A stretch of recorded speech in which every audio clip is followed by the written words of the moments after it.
Appreciate you all coming out. Good-looking crowd. Where's all the ugly people at? Just playing.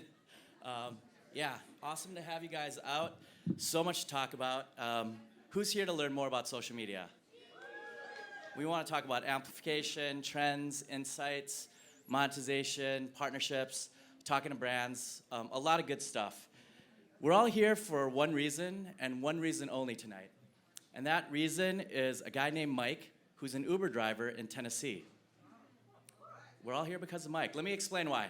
So I was in Tennessee in August to do another panel kind of like this, and he was telling me how he's a touring drummer, and he tours 3 times a year, and he's killing it with all these people. And he asked me, like, how important is it that I be on social? I go, I think it's pretty important. And he goes, yeah, it's just frustrating because there's this 15-year-old kid that I followed on YouTube who's got millions of fans, and he's making a ton of money and getting all these brand partnerships. And he said, but he's not even that good of a drummer. I'm 10 times better, and it's so frustrating. And I go, well, why is that frustrating? And he goes, because I work a lot harder.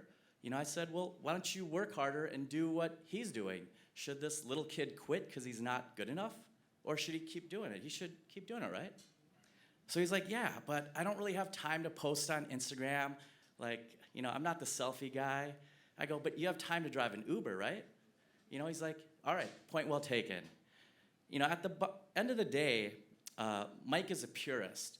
As a musician, he thinks that being a great musician is all it takes, which should be the way it should be, but our world doesn't work like that. You gotta kind of get yourself out there on social.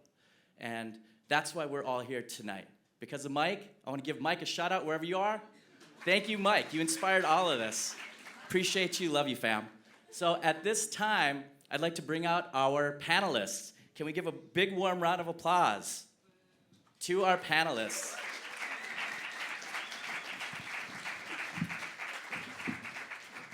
What's up? This is Maile Pacheco.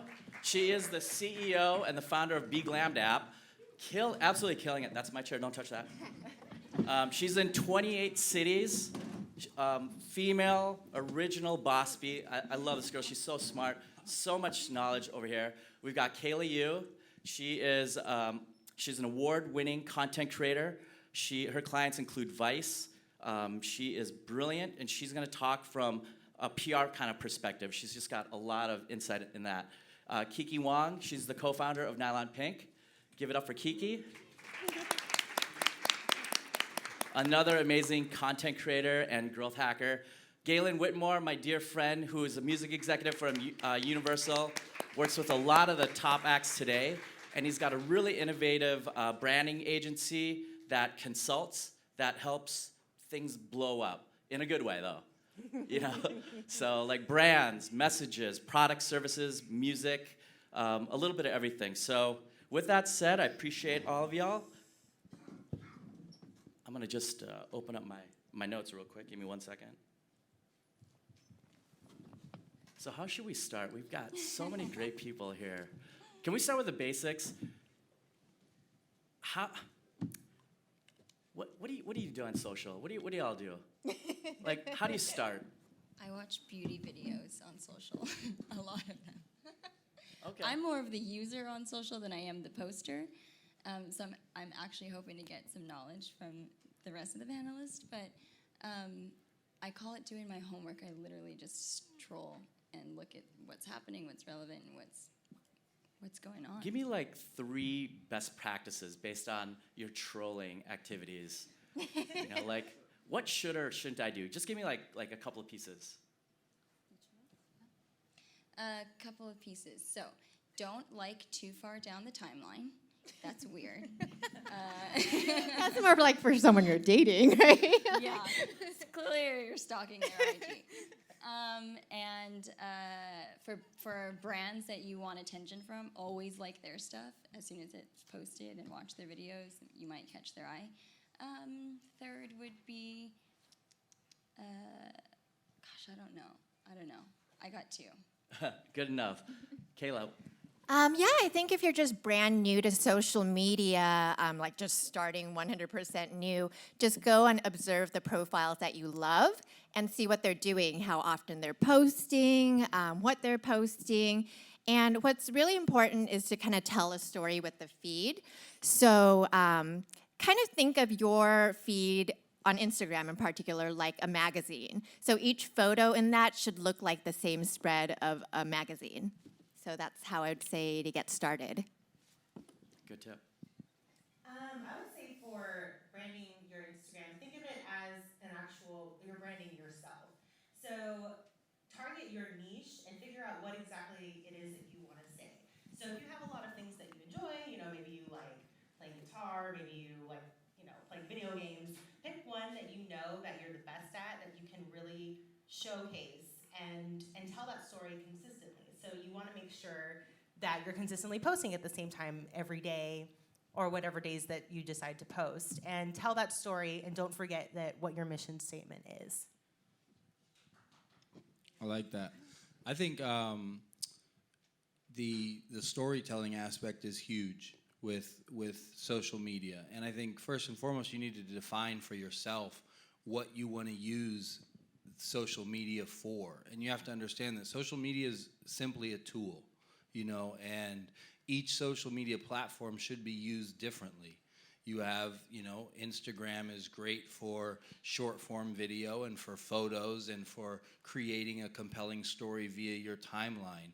Facebook is a great platform because there's a share function and you can do long form video. You don't have character limits. You have some more, there's 3 billion people. You can be very strategic in advertising in both Facebook and Instagram. Twitter is for someone who's very witty and clever and does great things with words and can get a point across within a short character limit. So I think you want to decide what is the story that I want to tell to serve me. How do I utilize this tool, and then devise a unique strategy that is entertaining and compelling to the viewer on the other side in executing your strategy for the given platform. So with that said, we talked about continuity and then your branding. If you're just starting out, how do you know what branding that is? How do you figure that out if you're like an embryonic brand or a content creator? I think sometimes it's a little bit of trial and error. So both me and Kiki have kind of developed our brand, and it's morphed and changed. So kind of listening to your audience, seeing what works, and being able to experiment and testing things a lot. Yeah, from a brand's perspective, we track every post. And if you have your business profile for your Instagram and your Facebook, you can track your conversions, how often people are clicking, what time of day they're engaging with your post. And then from there, we strategize on how we're going to time out our post each day, what time of the day of a specific day of the week works best for engagement. If it's a video, what kind of video did we get the most likes on? Was it a relevant post? So from a brand's perspective, you really have a lot of tools on each platform, whether you're doing advertising or you're just trying to track who your audience is. Definitely use the analytics from that to help create strategy of when you're going to post and what you're going to post. What about you, Kiki? How do you build a brand on social? I think those are excellent points to dive in. And a lot of the times, I just did an interview with another founder on Monday. And it's interesting because a lot of the things that influencers or people who are trying to create influence on their social media platforms, they face a lot of the same difficult situations as brands do. And a lot of times there's this invisible wall that people are afraid to pitch to them, to talk to brands, and brands are afraid to actually reach out to some of the influencers as well. But I think just know that a lot of, it's great that we have a brand here too, because a lot of those types of experiences we're facing as influencers. So in terms of analytics, that's my number one thing. You got to look at analytics. And analytics, they may seem intimidating at first if you haven't, been exposed to it. You're like, what is this graph? What do these numbers mean? But if you focus on the generalization, say you post a picture, you didn't know what you're really gonna target yourself, and you're like, okay, well, here's a picture, I play drums and guitar. I'm gonna do my drum video first and see how that goes. And then you can take a look at the analytics, and see, what age group the people are that are checking you out. If they're male or female, what time of day they actually did check you out, and whether they liked it or not. And in the caption, you can even ask them for feedback. There's obviously going to be trolls and people that are going to always kind of like, but that could be good too. It could be an indicator when maybe I shouldn't do something, or maybe I should do more of this because it's getting, more attention. But yeah, each post, basically, looking at your analytics can help you determine what brand you want to build if you're just starting out. So it's definitely important. And you can do that by creating a business account for yourself. So if, even if you're not a business, just create a business account. You get free analytics, and Instagram provides it for a week, so it's awesome.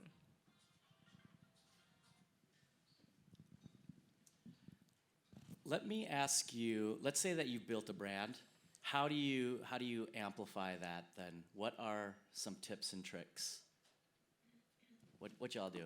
Give me the secret sauce. Early on, hashtags help. It helps you get seen by people who like similar hobbies, interests, whatever's relevant. I know that is what helped us grow our following, and we're 100% organic. We've only been on the gram for 4 years, and compared to some of our competitors who have way more followers, their engagement's much lower. But what I find is the kind of people that we want to attract to our page for the brand are liking the things that we're hashtagging as well. So we kind of look at every post and what hashtags may have gotten us new followers, and I know that helped us in the early stages growing that Instagram. Another great way to amplify your content is through collaborations.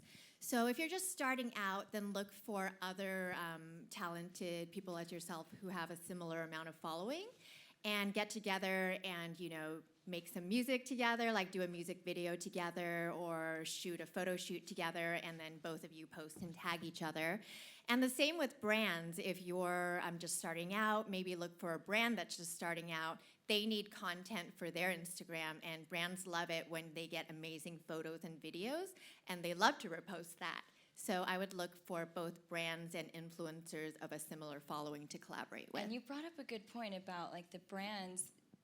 From a brand's perspective, we needed to grow our following, so what we did was we partnered with influencers at every level, whether they were just a micro-influencer with 10,000 followers, but everybody within Dallas, Texas knew them, and we were launching Dallas, to mega influencers who had over 5 to 8 million followers, but none of their followers may have been in the cities that we were launching. So at any level, it's helpful to work with and partner with influencers, content creators, especially as a brand.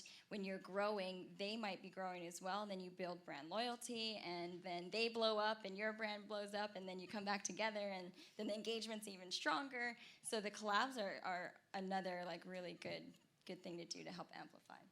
So touching on that, and we'll get to Kiki and Gaelen, I want to hear your thoughts as well. How many beauty influencers are here? Beauty or lifestyle? Couple hands? Like 10, 12? I think this can touch not just on beauty, but a lot of different things. How does a micro influencer or a professional influencer approach you as the brand? Like, how do they approach BeGlammed? We get all kinds of pitches or requests, and there's a way to properly approach a brand to get what you want or just to meet an objective. And even prior to launching BeGlammed, I'd worked with MAC Cosmetics for years in corporate sponsorships for the entertainment industry, and even those requests, you would think, okay, it's corporate, they'll be more formal. No, it would be an email from someone that met me 3 years before saying, hey, I need product, I'm working with so-and-so, can I get all this stuff for free? And it's couple $1,000 order, and I'll respond and say, hi, it's so good to hear from you. It's been a while, what are you up to? Sure, let's talk about what you need, but now with a service company, like we provide hair and makeup on demand, the requests are even stronger. It's like, hey, I'm walking the red carpet, I have 10,000 followers, I need hair and makeup, so can you hook me up? No introduction, no bio about who they are. Then we go to their Instagram, and it's not the same target demographic as our audience or our client, and it wouldn't really help us to do that. and there's not a lot of value in that. And then also just the way that the request came in, it was immediate turnoff. So I would suggest always introduce yourself and a one or two liner about who you are as a brand or as an influencer. What do you stand for, so that the brand really knows, okay, this person matches my brand persona. And then go in with your request. Always say please and thank you, and make it as professional as possible. But I've seen some pretty tragic requests come through. And sometimes they're influencers that I'll follow on Instagram and get excited, like, oh my gosh, they want to use BeGlammed, this is great. But they were just so abrupt that it immediately turned me off, and we would decline the ask. Kiki, your thoughts on partnerships and the approach? That's a really interesting a topic, because interestingly enough, we've been given, we as the people have been given this tool, which is basically you can create your own business. People can become an influencer, and that can be their primary job. However, because this tool is not like through any education system, you know, a lot of people may or may not have the best business practices. So a lot of things get lost, you know, whereas in a traditional business negotiation, that would never fly. So it's interesting to see this new age and new world in like market emerging that's thriving, but a little bit like the Wild Wild West. So definitely one of the most important things I'd say is putting together a media kit. And media kit sounds really intimidating, but it's not. It could, like, if you are just starting out, you can do like a one-pager, put like your best image of who that showcases you. If you're like a drummer, you can put yourself playing the drums and that shows your face or whatever. Or if you're an influencer, nice photo, your profile picture, maybe it's just for brand consistency. Some of your socials, if you don't have really big numbers, just put your highlights, like things that you do. You can even be funny about it, a little bit charismatic. And then just a bio, you know, things you can look up, different types of media kits, templates online, and then a nice cover letter which states your name, you know, what your objective is, what your, like a one-liner that describes your objective through social media, and what you're trying to propose to the business. But you have to also remember that this isn't about you, it's about the business. So when you do a pitch, you're not saying, hi, this is me, you know, I'm really excited about the stuff I'm doing. How do you think? You know, they're gonna be like, what the heck is this? You'd be like, hi, this is me. This is what I can offer to you as a brand. How can we work together to move forward and create something awesome that's mutually beneficial? Gaelen, thoughts on building that partnership and approaching? Yeah, I think when it comes to approach, I definitely agree with, I like a one sheet. I think especially when you're starting out, I mean, less is more. I don't think a full bio, I think a full bio is too much. If you can't, in 3 sentences, tell me something that perks my interest as to what you're building around your brand, then you need to go back to the drawing board. You need to be able, you're sending these packages to busy executives that are trying to make decisions on who they're going to work with, who they're going to collaborate with, and you want to be short, sweet, and to the point, right? So it's like jab, jab, right hook. And so give a quick, brief, even just bullets of what you're about.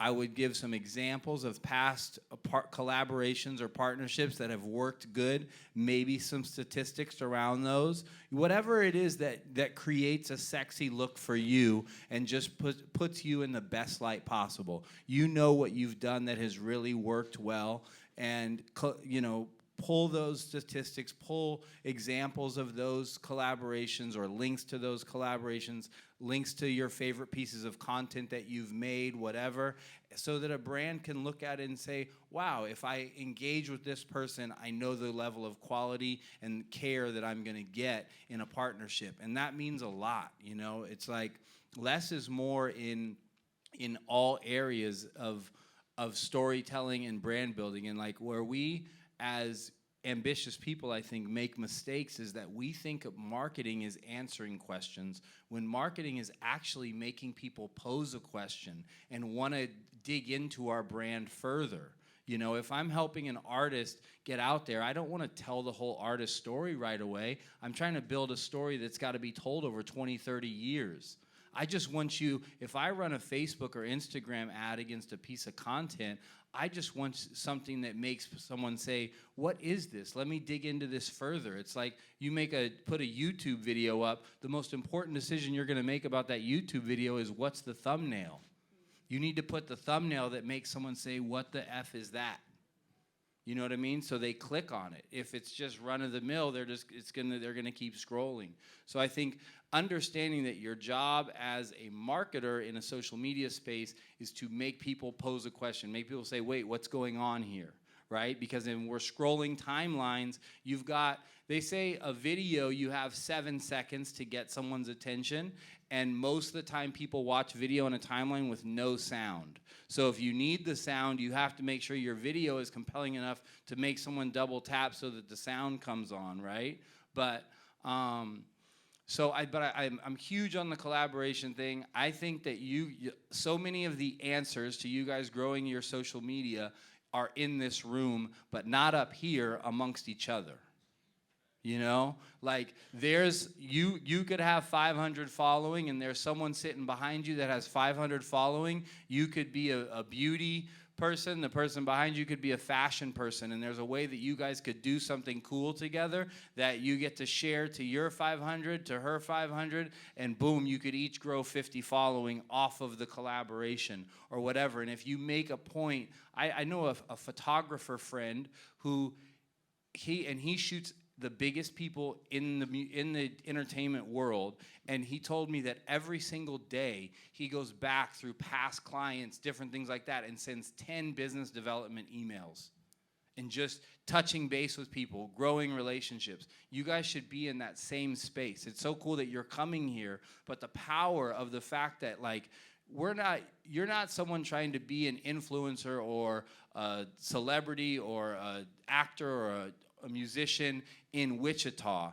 You're in Hollywood, okay? And we all get up and feel bad for ourselves in different moments and whatever, but I think you have to approach your perspective with the gratitude and reality that, damn, for what I'm trying to do, I'm in the greatest place on earth that I could be. I could have been born in a different country. I could have been, whatever it is, but however it turned out, I got myself to the belly of the beast. And I have an opportunity every single day to go out and shake hands and say hello to people and plant seeds every single day that can help change my life, one step at a time, And I've just found that people who take that attitude have a growth cycle that goes like this, and then all of a sudden, you know what I mean? Because it's like, it's the whole thing of you have to prepare for that moment, and you have to be ready when that door opens and you're in a space where that door can open. So it's a matter of you guys continuously going out there with the mindset that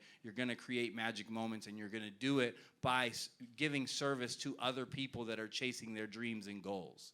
The more I can do to help Jen achieve the things that he's working on, the more apt he is going to be to when he sees an opportunity for me, whether I ask for it or not, to say, oh, I got to call Gaelen. Why? Because I showed up for him when he was working on something that meant a lot to him. And I think we have to have that attitude. And a lot of times in this city, we get the what about me attitude too much. Get out of that space. The only time you do need to ask what about me, but only when you're saying, does this collaboration make sense, and is it organic for what the story that I need to tell? And anybody who is also trying to build a brand, if you say, I love what you're doing, but to be honest, where I'm trying to take my brand and what this particular collaboration, I don't see it fitting in with my story, they have to respect that. And if they don't understand it at that time, they will later. But that is a thing to protect. And I think even when brands come to you and want to give you money, when you build a following, sometimes you need to turn down that $10,000 because it's not organic and it doesn't make sense for the story that you're telling to partner with the story that person is trying to tell. That person may be just overthinking who they really need to reach and just see that you have 1 million followers and they want you to post. But it's like that post, it doesn't sell well because it's not going to look and feel organic, And I see so much money thrown away by brands in that space. of just paying for the following and not really paying for a collaboration that makes sense for their brand. And another thing, you made a good point about does it make sense for the brand and the influencer who's in the collaboration? But there's all of the companies that can afford to pay six-figure deals to these influencers. A lot of times they're doing it because they have six figures that they can play with. And the brands that really have to work to get, like if I want to attract her as my new face, I'm not going to just call her and say, hey, here's six figures, post about BeGlammed, and we're going to do this and it's going to be great. I need to make sure that I've done my homework on her profile, what she's posting. Will her post with BeGlammed make sense on her feed? Will it make sense on our feed? You can tell if someone's had a paid for partnership. Thankfully now, Instagram literally tells you on the top, paid partnership with, which is great because although it might be a paid partnership, it might be a brand that you are so loyal to, that you love, and you're happy to tout, like, yeah, this is a paid partnership, and anybody who knows you knows you're already a fan of the brand to begin with. And then there's those paid partnerships that just don't look organic, they don't flow, it doesn't make sense, and those are the ones that your audience and the brand's audience will go, okay, I'm going to just disregard this post, but then their persona of you is going to start to change as well. Like, oh, they're willing to just take the money, and it doesn't matter if they believe in it or not. That's huge. Sorry, but when you get your one sheet together and you start reaching out and sharing ideas of content you want to create for particular brands or for other influencers, like if I have a music client and they want to reach out to someone to do a dance to their song, I want you to go and make a list of 50 dancers that you think fit your style of music. And same thing for you as, if you're an aspiring influencer or an influencer already, make lists of brands and products that you actually use, that you would be honored to share true stories about, and, see what ideas and what creative juices come from your actual appreciation for what someone has created. It makes, as a creator yourself, when someone emails you or reaches out and shares their appreciation and for the art, the hard work that you put into a product or something like that and how it's affected their day-to-day, that means something. You always want to reciprocate that. So I think starting your reach out with products and services and people that you truly appreciate what they do is a big thing. Kiki, Kaila, can you give us some color on brand alignment and the approach again? Like, give us some more stories about that. Well, another thing I wanted to say is that a lot of the times when you think of a brand deal, you think, oh man, those are for people that have 10,000 followers or more. I'm only have like 1,000 followers right now. I'm not ready to even approach brands about deals. But that's actually not the case. It's so funny. I always bring up one of my friends. She posted this Instagram story about like, hey, who is this person? Who's this mystery person? It was just a very casual story. And she has, I think, about 1,100 followers. And then the next image was the analytics of that. And she's like, wow, you guys really wanted to know who this person was. And she had like 270 clicks on that person's tag. So, and she only had, how much, the math, oh my gosh. 20-something% engagement right there on one Instagram story. And brands would go bonkers for that. And so you have to, if you are creatively, telling the right story, it doesn't matter how many followers you have. Like, for example, somebody, say there's a dad that has like a motorcycle Instagram. He's only got like 300 followers or something, but he's got a really good motorcycle Instagram. He posts every day about his motorcycle. He shows the parts, how to build your motorcycle, how to fix it. Like, gives you value in his motorcycle Instagram, and then his followers are all other dads that are motorcycle Instagram guys too, but they're liking every single post.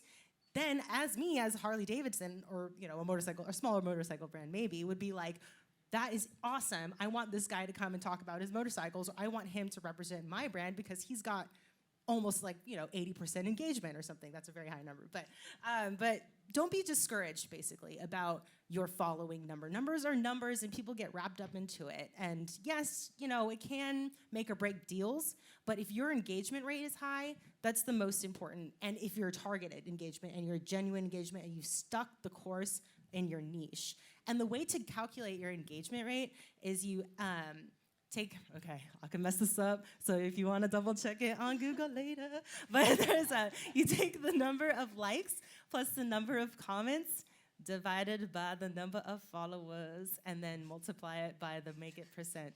So, does that make sense? So basically, like your engagement will be your total. Like you have a photo, you've got 100 likes on your photo, 20 comments, 120, and then you have like 1,000 followers. So divide it by 1,000, and then multiply it to make it a percentage. That would be your engagement rate. If you don't want to do that, which I clearly can't, you can use something called FOHR, which is FOHR.co. It's a free website. It's for influencers, and they give you some pretty detailed analytics on your Instagram account, and they'll do the math for you. And they'll put you in with other brands that are looking around for influencers as well. So yeah, fun tools. Kaila, thoughts on that? I would say just before you reach out to brands, make sure that their vision aligns with yours. When we're creating content for a brand and it just flows with our vision, it's so much easier just to create the content we normally create and just bring the brand into the story with us. That's when it becomes inorganic, when you have to like try to change your image or whatever, or your the way you speak to incorporate a brand into your story. And the other thing is that we speak to a lot of brands now, and a lot of brands are focusing on working with micro-influencers. So it's all about engagement. I would say, you know, if you approach a brand and you have 100,000 followers and 100 likes per photo, even if you didn't buy those likes, it looks very suspicious. So I would just focus, if you're just starting out, just really finding your target audience and getting them engaged, because that's what brands are really looking for. How about some trends? Let's talk about trends and hacks on how to increase the engagement. I'm sure everybody's got some ideas. Videos. So many videos are king these days. So we have a digital agency that manages a lot of our analytics and social media and all the money we spend on Facebook ads and whatnot.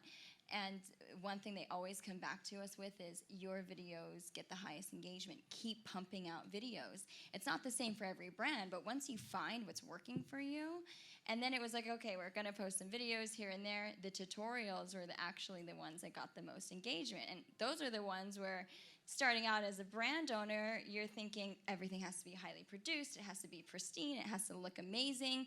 But the ones that we shot on our iPhones just super organically actually get the highest engagement, because the audience relates to it, because that's how they are usually looking through a lens, is through their phone, and they can relate to the videos they see shot with their iPhone. So, or Androids, you don't want to be too specific.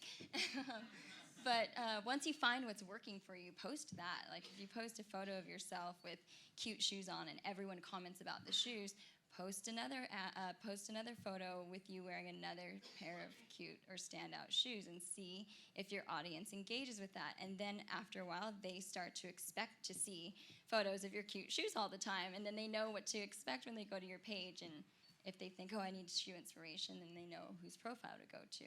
So really finding your niche and what your audience is engaging with, and then amplifying that and doing more of that. Also, Instagram stories is a great way to build engagement.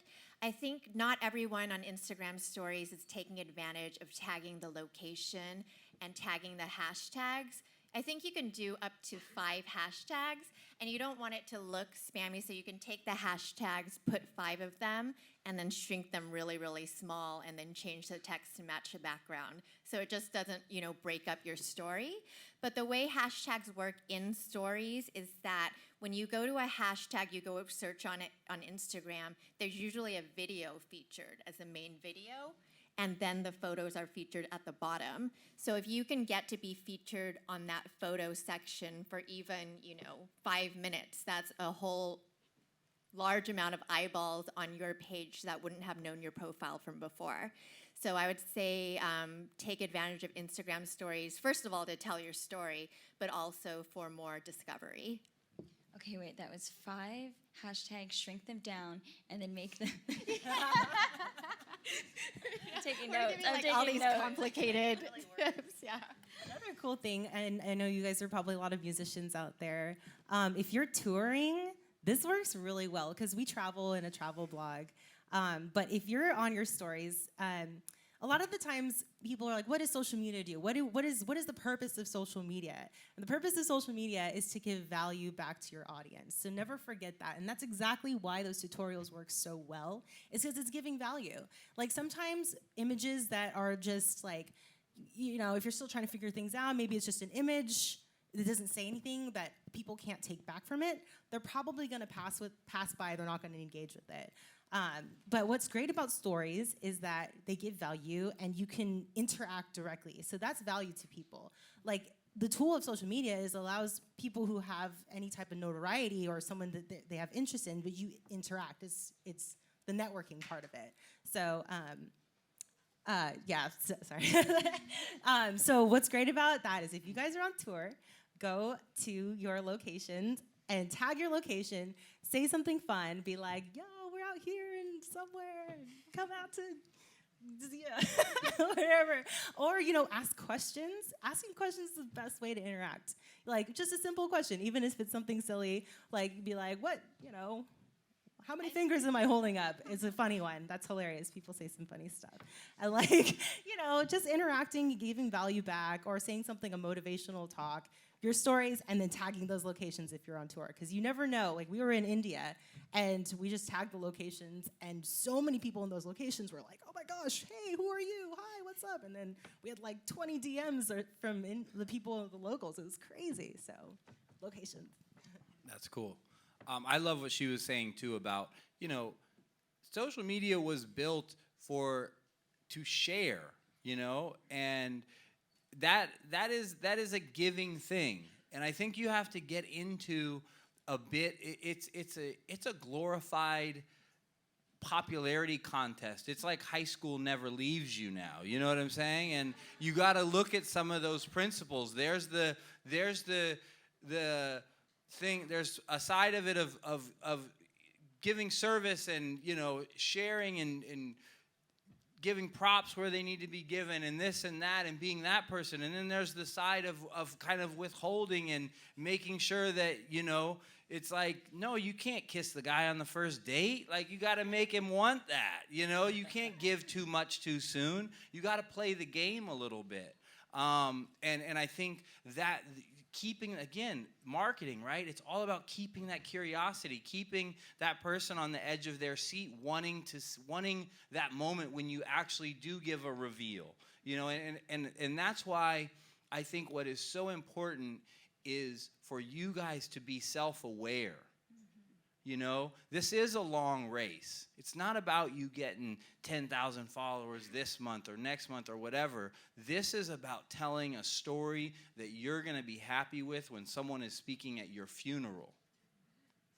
You know, I'm dead ass. And we were talking backstage. Seriously, this is your real life. This is your real life. We were talking backstage, you know, and like, all this weight that's put into social media and all of that, and it's like Instagram their founders just resigned. You know, I have friends and clients that have major followings on this platform and this platform alone. That is scary as cuss word. You know what I mean? Because if something goes wacky with that platform and MySpace is on us or something like that, Vine. they have Vines.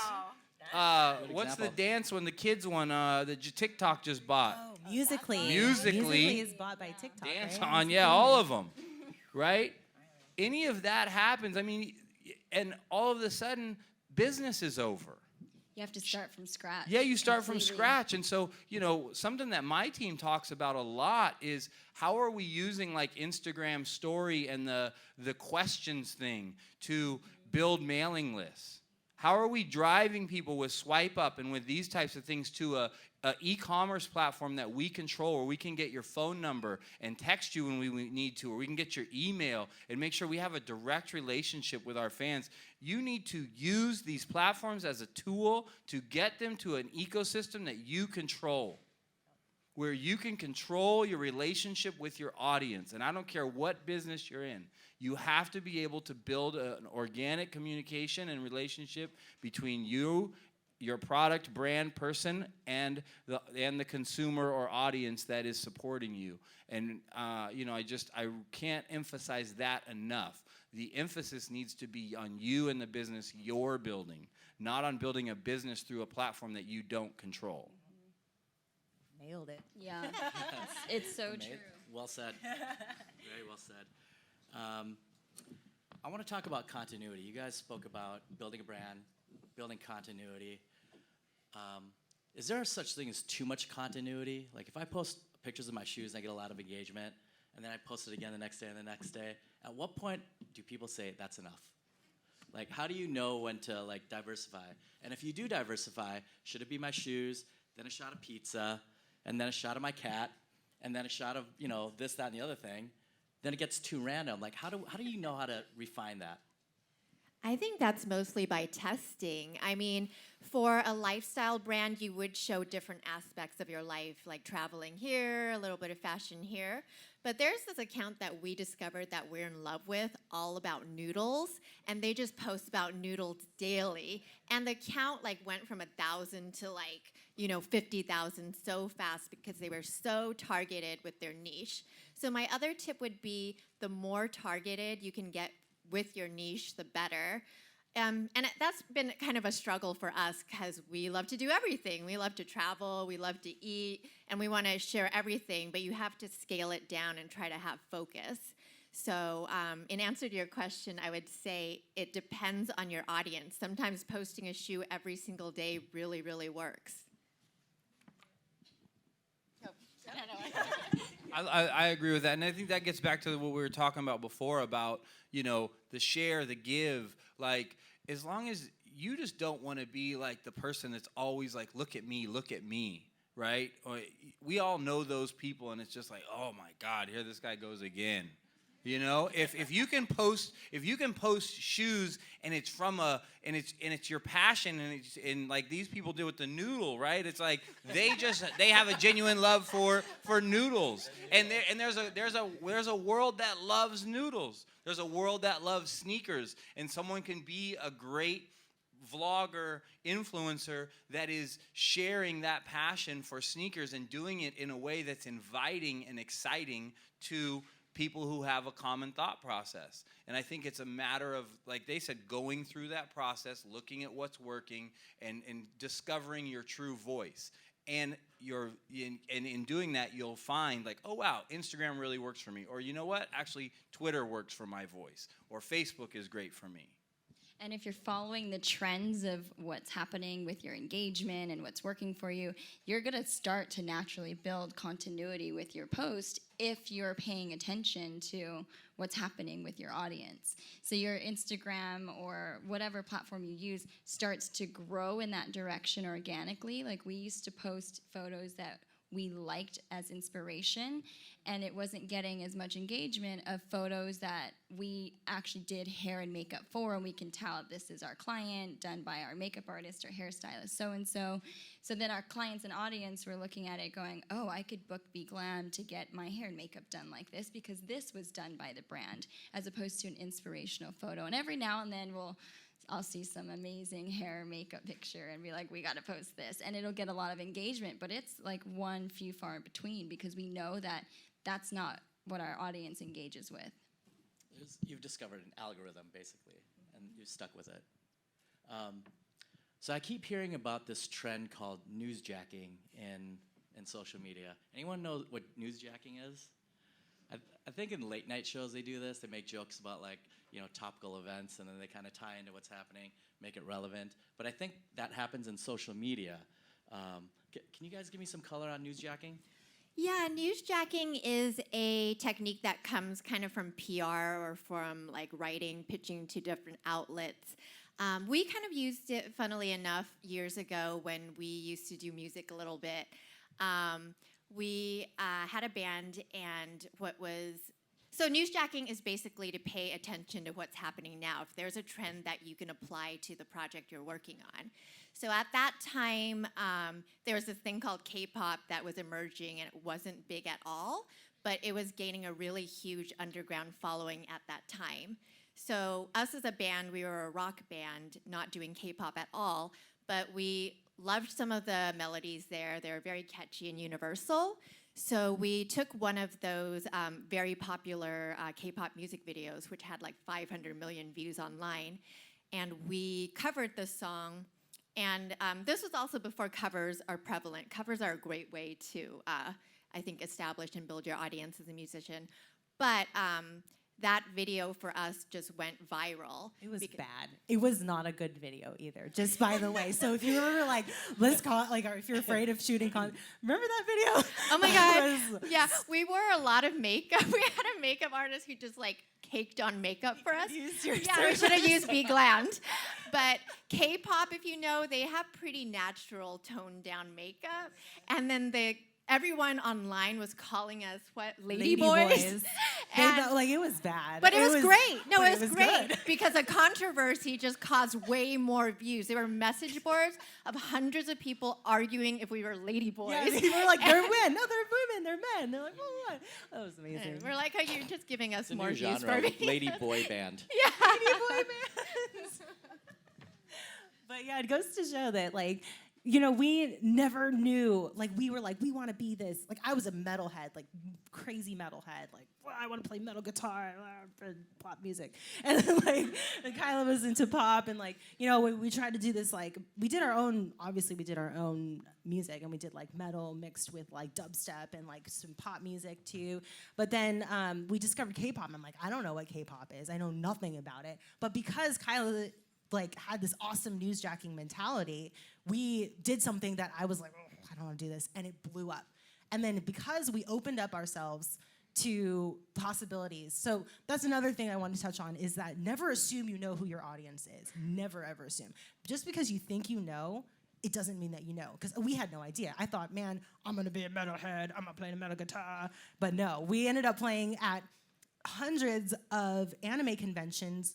And it even opened us up. It's so weird. It's the craziest thing. And we didn't even know that our audience was, we thought, okay, US. No. It ended up being that we had a huge audience in South America. So then we got flown out to play at Costa Rica at the National Stadium there for an anime convention. It was the weirdest thing. But Did you never wear know. the heavy makeup?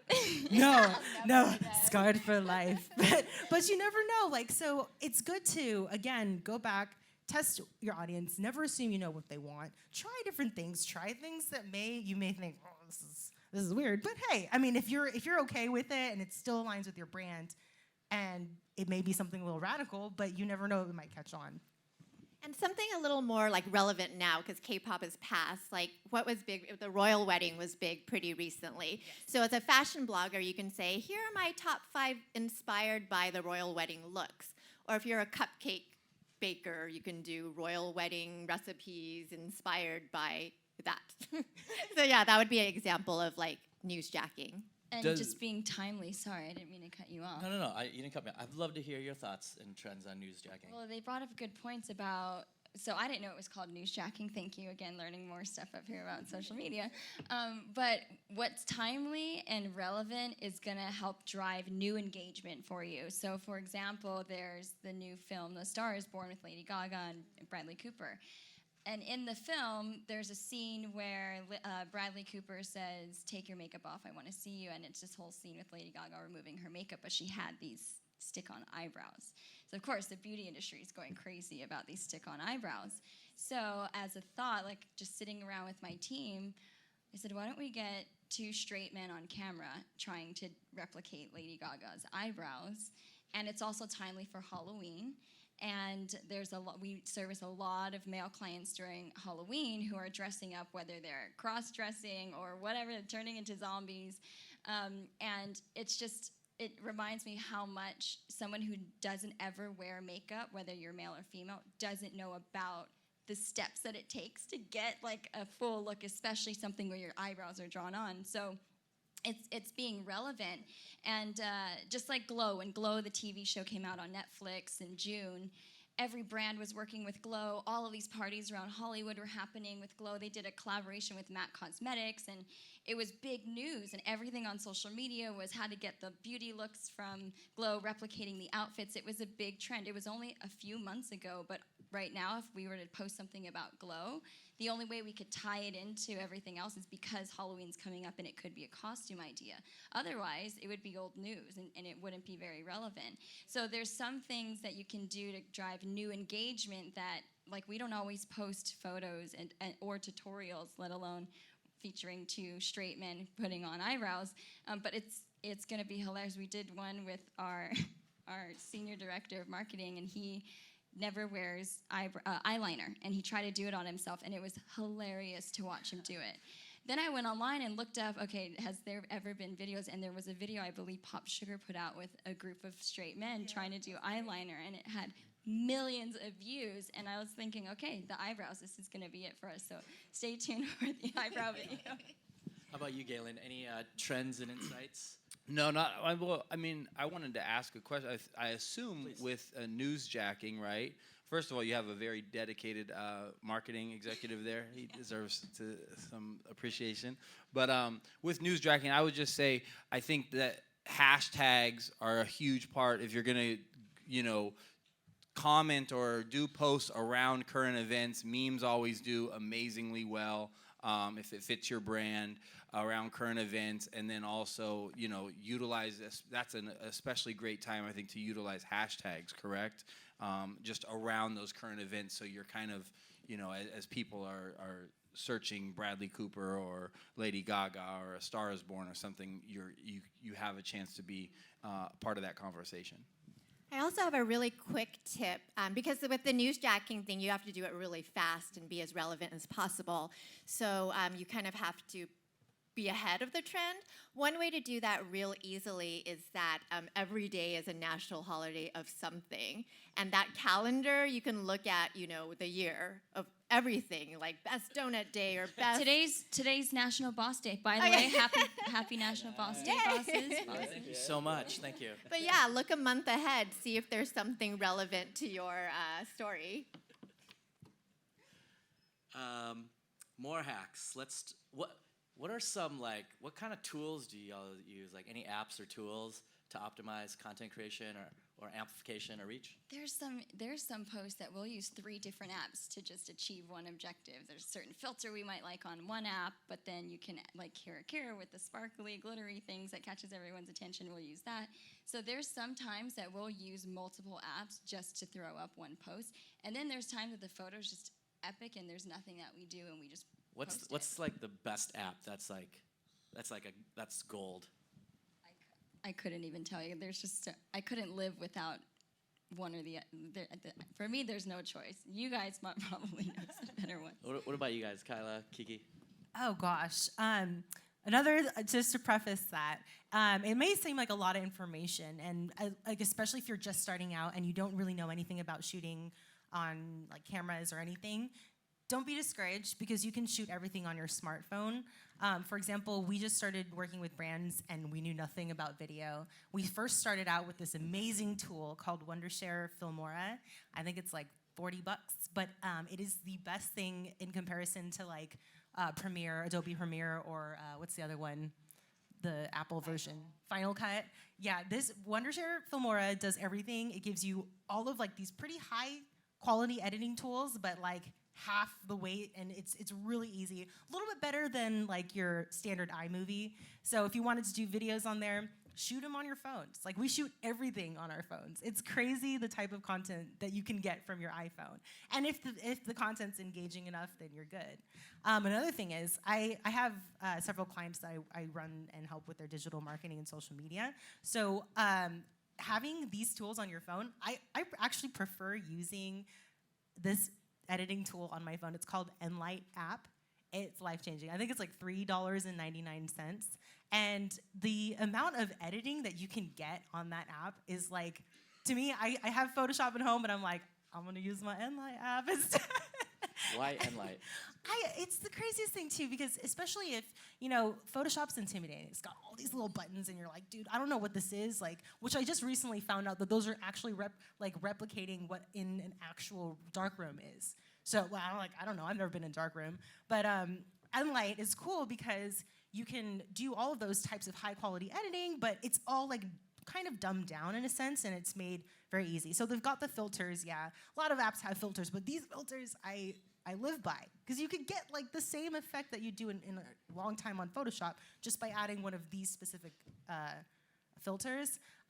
You can even do like layers on there if you want to get kind of crazy. Like you can put your head here, and you have 2 heads if you wanted to. If you wanted, you know, all kinds of crazy stuff. So I urge you to just download it and to take a look.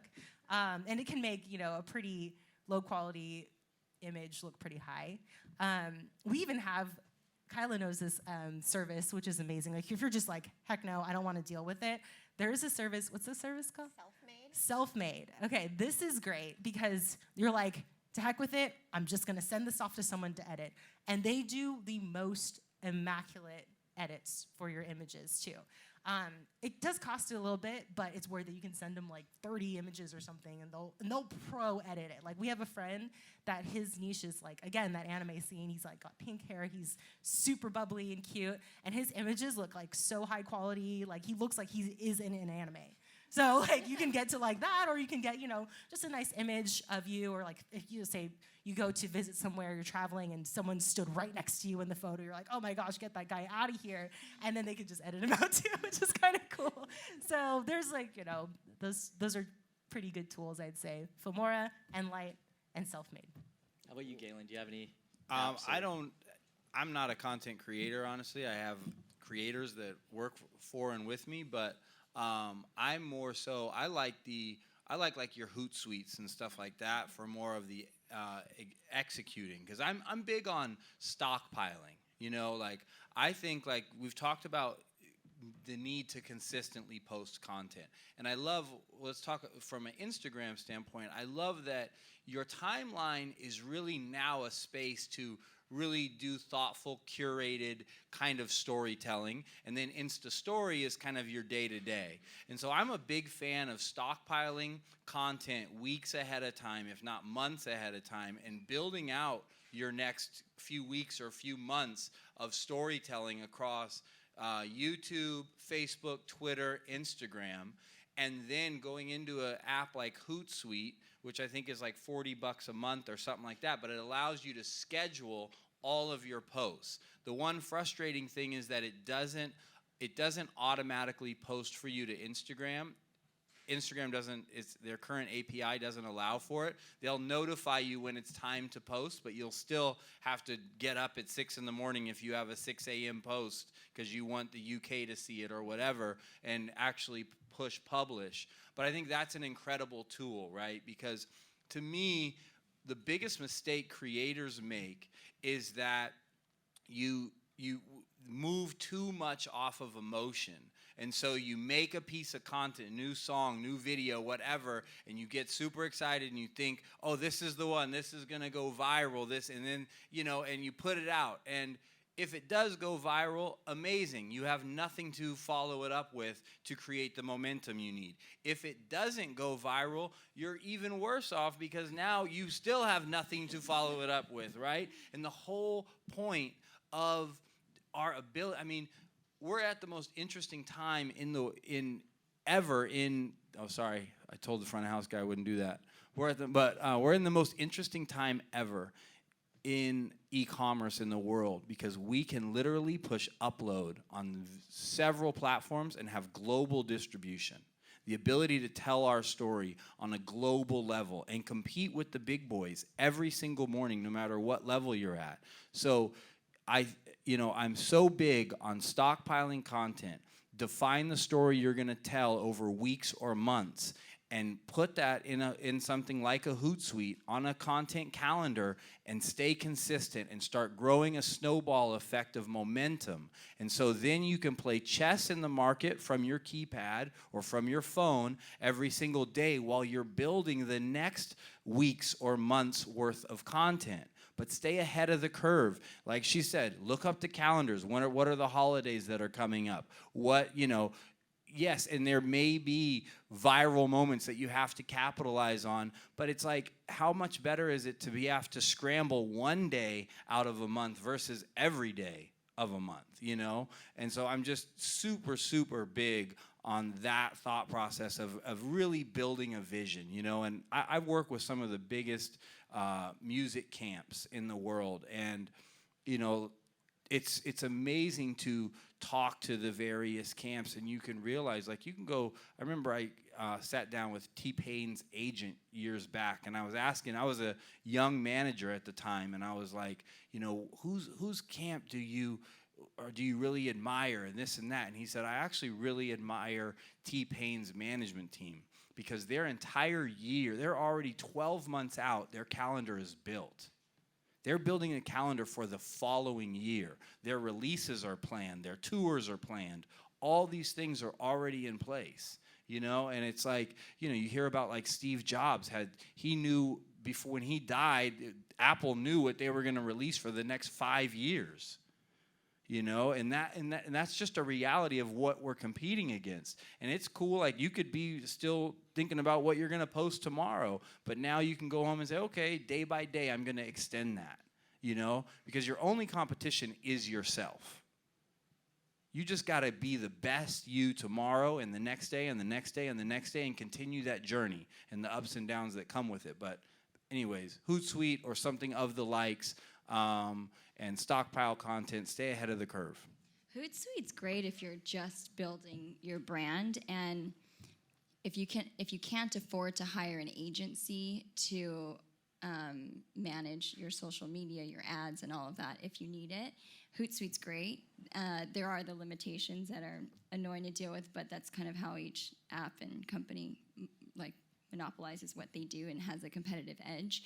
But we used Hootsuite early on for almost the first full year, and it really helped us get on track, especially being like a new business owner and new to social media. It kind of trained me to know, okay, I need to pre-plan. And even if we didn't stockpile the photos, what we did have was a calendar of what we needed to post and wanted to post each day. So we might want to post the most hottest lip color of the season. We might not have the photo that we want to post, but a few days before, we'll start trolling on Instagram and find what is everybody wearing right now, and then we'll plug that photo into what we already knew. And that's kind of your social media strategy.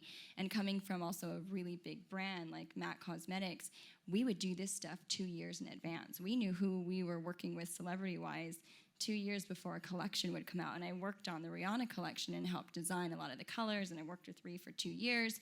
And that whole time, it was like a phenomenon when it first came out, but it was 2 years in the works before we finally got there. And it was constant meetings, and are you loving this color? And then we'd have to change the texture of the lipstick, and there's so much that goes into it ahead of time. But what we did know was when we were ready to launch it, we had to do X amount of social media posts. She had to do X amount of posts. We knew that we had to do all these events and stores, so we had to pre-plan and pre-strategize that 2 years out, even though we didn't have the content yet to work with. You touched briefly on ads. So businesses who build brands, they'll place ads, obviously. What about people who are trying to build a brand? Is it a faux pas to place an ad for a musician or a content creator? We are so about Facebook ads. Let me tell you, Facebook ads are a gold mine for building your brand. It is crazy what you can do with a Facebook ad about reaching people that you never knew you could have reached, or people that that you never knew would be interested in your brand. So like one time when we were in India, we were doing a lot of India images and stuff like that, and I was like, I'm gonna boost this post for $5. And then it got like 10,000 views or something crazy, because it $5 went a long way. It's kind of a little trick for you guys. Well, behind the scenes is that if you boost to India, you get a lot of Try it. I swear. Just go on there, and you're like, hey guys. They may not understand what the hell you're saying, but Yeah, you'll get but a lot of views. They might really like, that's just a little, and it's through, it's totally legit. It's through Facebook. You're paying for the ad, and for some reason, India is very, very interactive. They're really, really cool over there.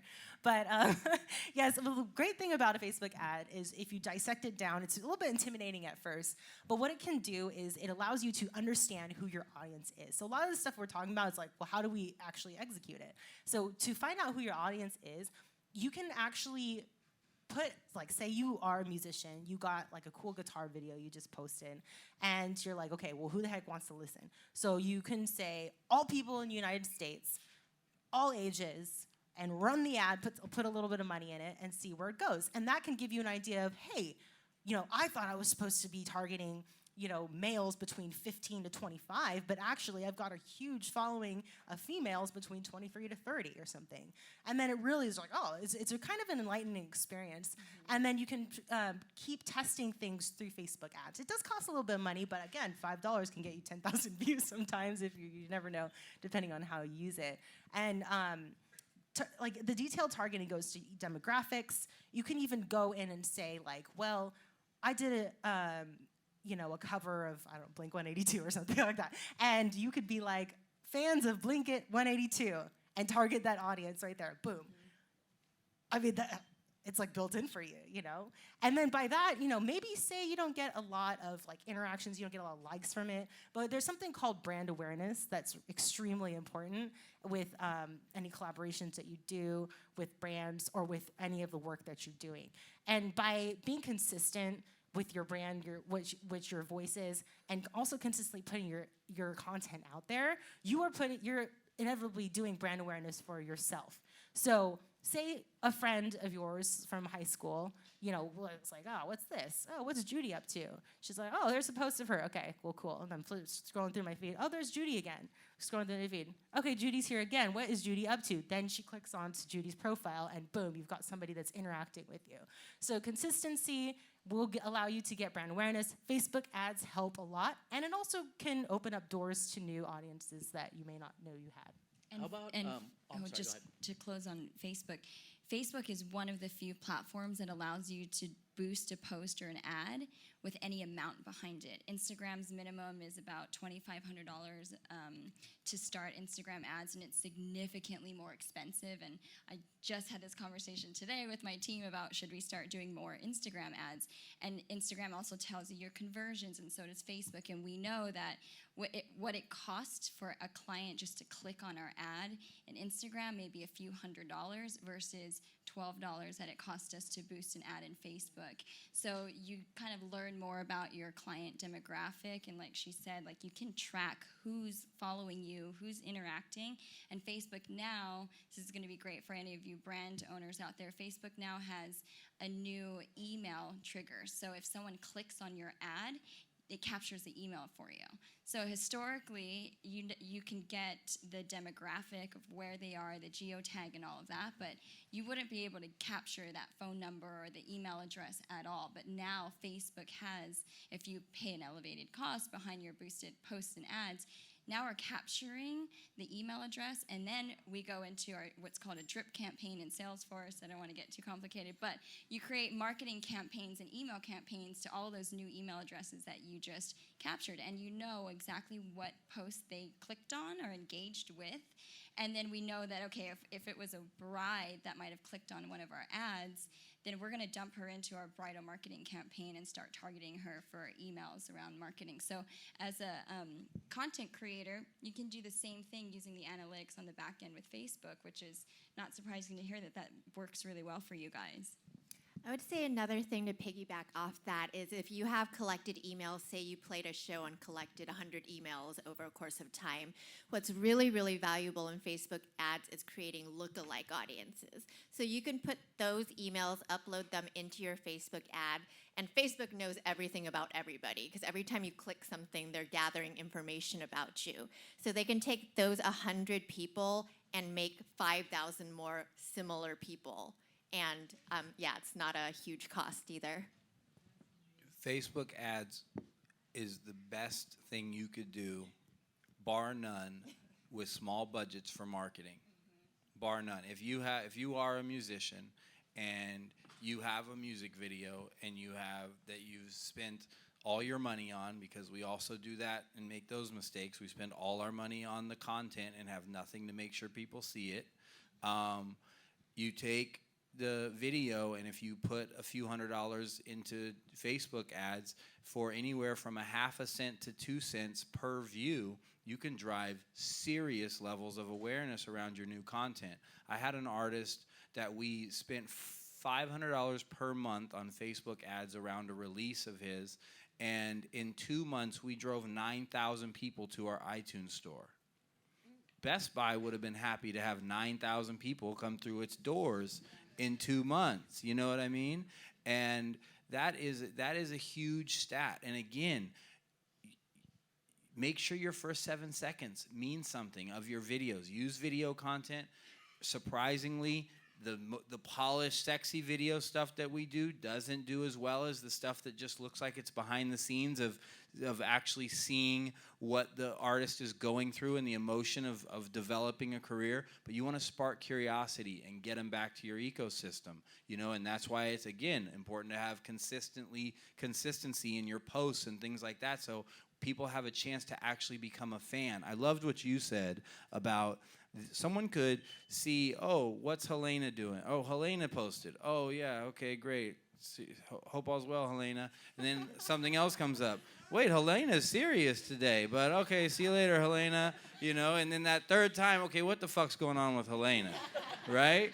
And that's the same way with discovery of a brand. I mean, and I come up in the CD era, and like Alicia Keys comes out. Yeah, Alicia Keys comes out with a new single, right?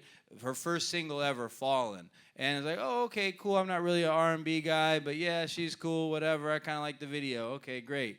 Then her second single comes out, and I really like it, and I'm going to pick up my Jay-Z CD. That's the moment that I get hooked. It's like, oh, wait, that's the second time I've liked what this new girl does, and her CD is now at the register when I go to pick up my Jay-Z. I got a date tonight. I might as well get this too. But that's the mentality of the consumer hasn't changed, right? I love, there's a saying, principles are timeless, techniques change, but it is repetitive branding. It is sparking curiosity, but man, that Facebook ad is so crucial. I don't think there's ever been a means of advertising for so cheap. And then, I think it's like.ly, that if you're in the music space or any space, like for me as a music executive, I need to drive people. I don't know if you have Spotify, Amazon, Apple Music, SoundCloud. I don't know what your preference is, right?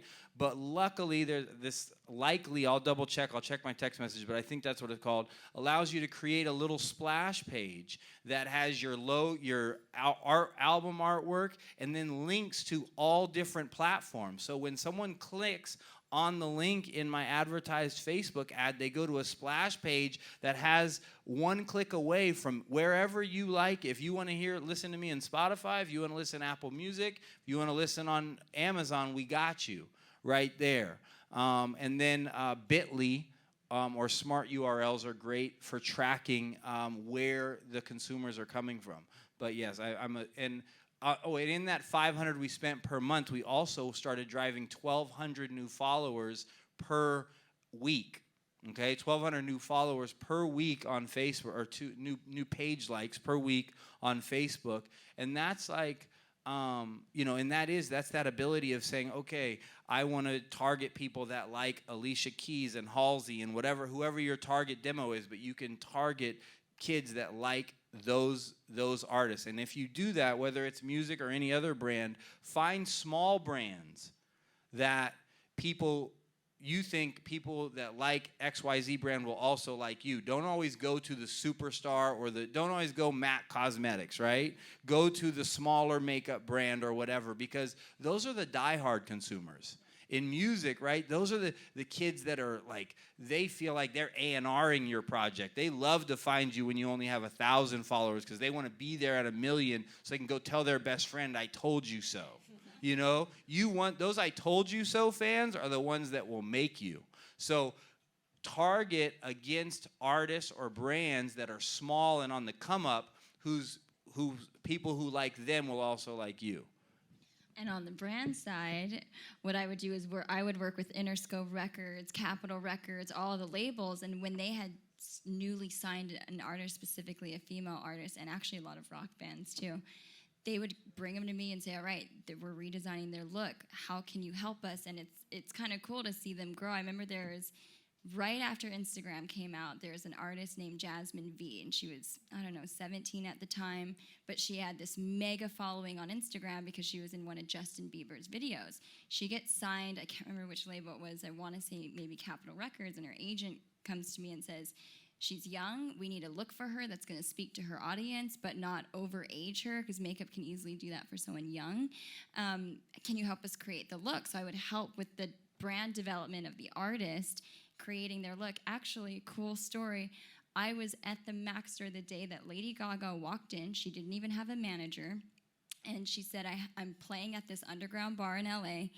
Can you help me with my makeup? And the makeup artist that was in the store with me goes, well, what do you want? She goes, something wild and crazy, and draws a thunderbolt on her face.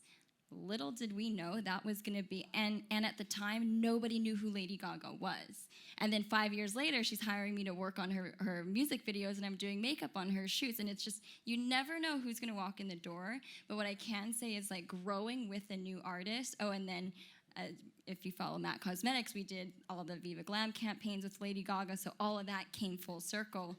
And for her, she's like, this is my dream come true. Same with Rihanna, this is my dream come true. So you never know at what stage you might be entering somebody's career or their life, and how that's gonna come full circle years later.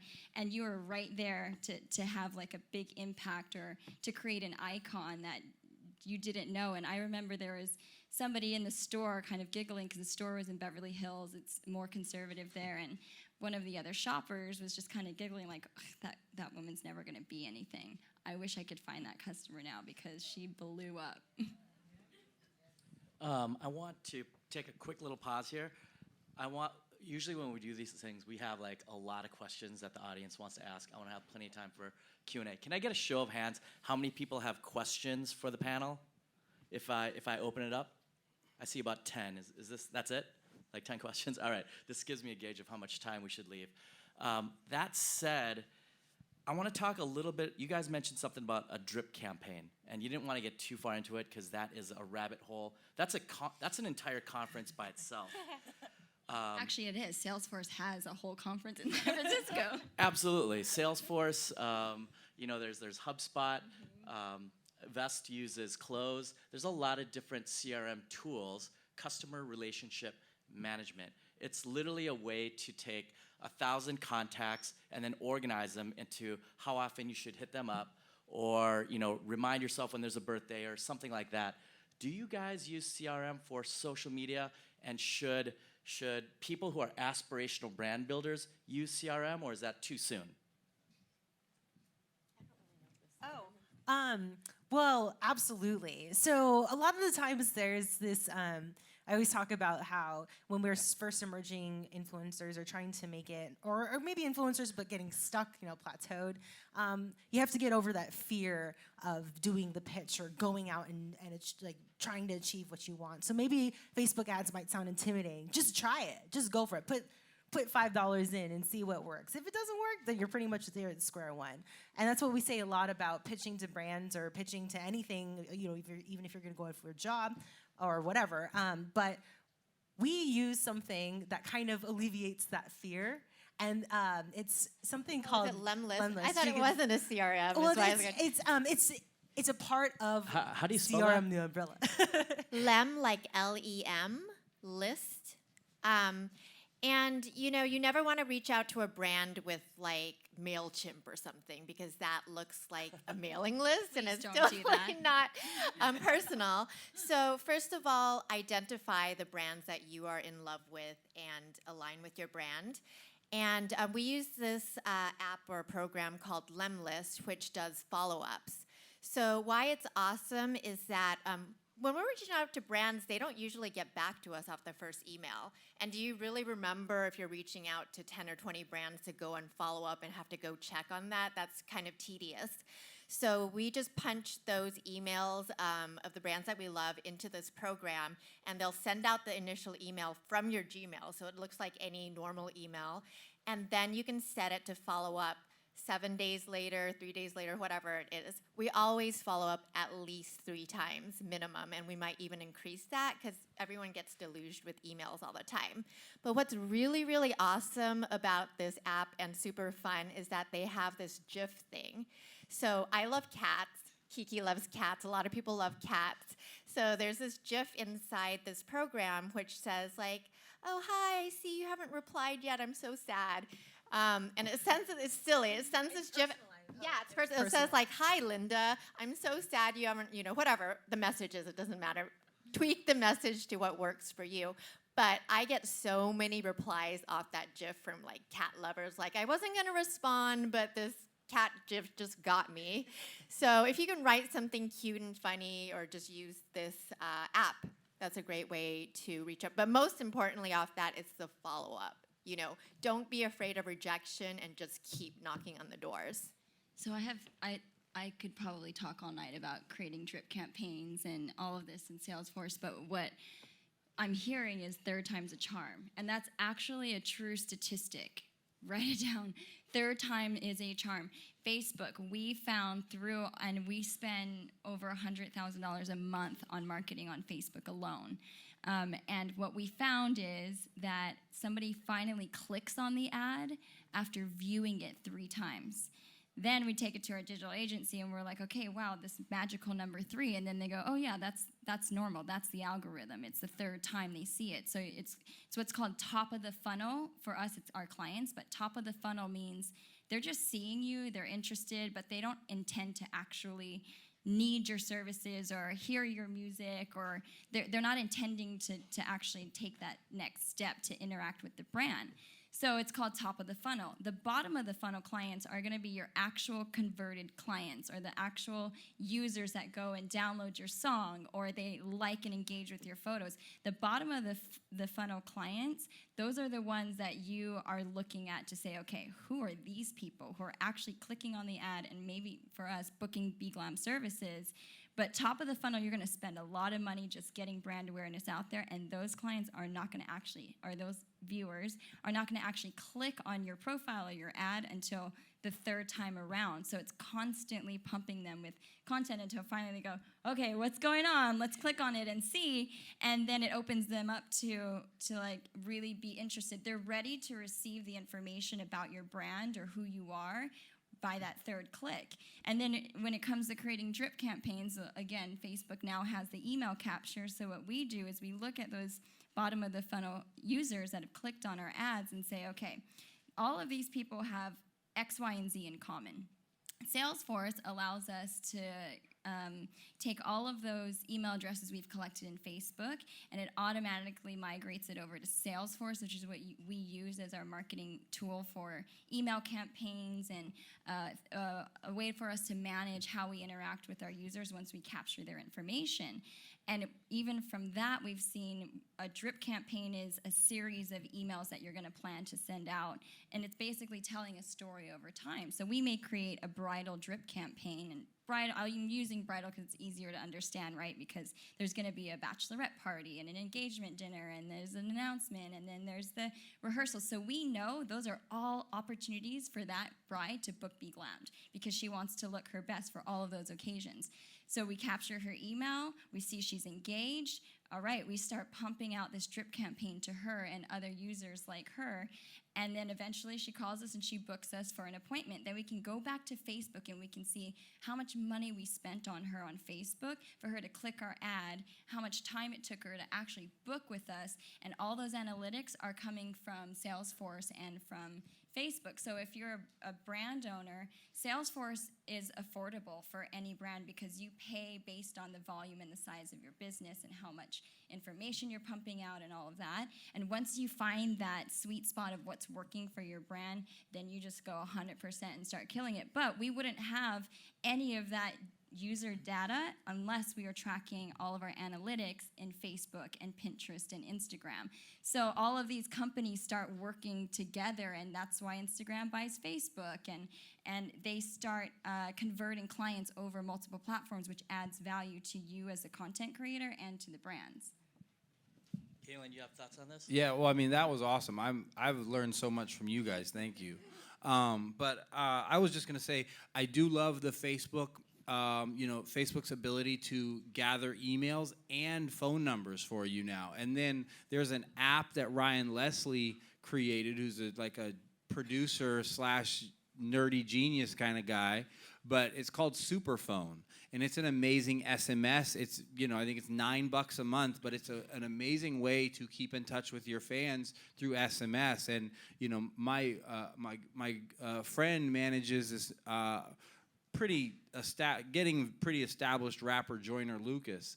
And they built Joyner on Facebook ads. He made very, great music and great video components to that music. He built it and told a great story, but they utilized Facebook ads to grow his following and get him to a space where he got his record deal and, yada, yada, yada. But they were always, my buddy Drew was a kind of a techie hacker type, and he was running the Facebook ad campaigns, and he was pulling data and running and getting people's phone numbers, and he's built up this 100,000 plus of people's phone numbers. So when they drop a piece of content, he can literally text, and within 1 hour that video is boom, 100,000.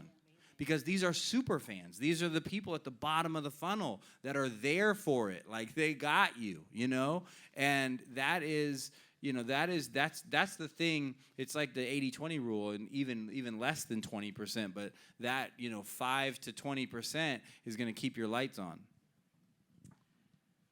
I want to talk, shifting gears a little bit. I want to talk about buying followers and buying likes.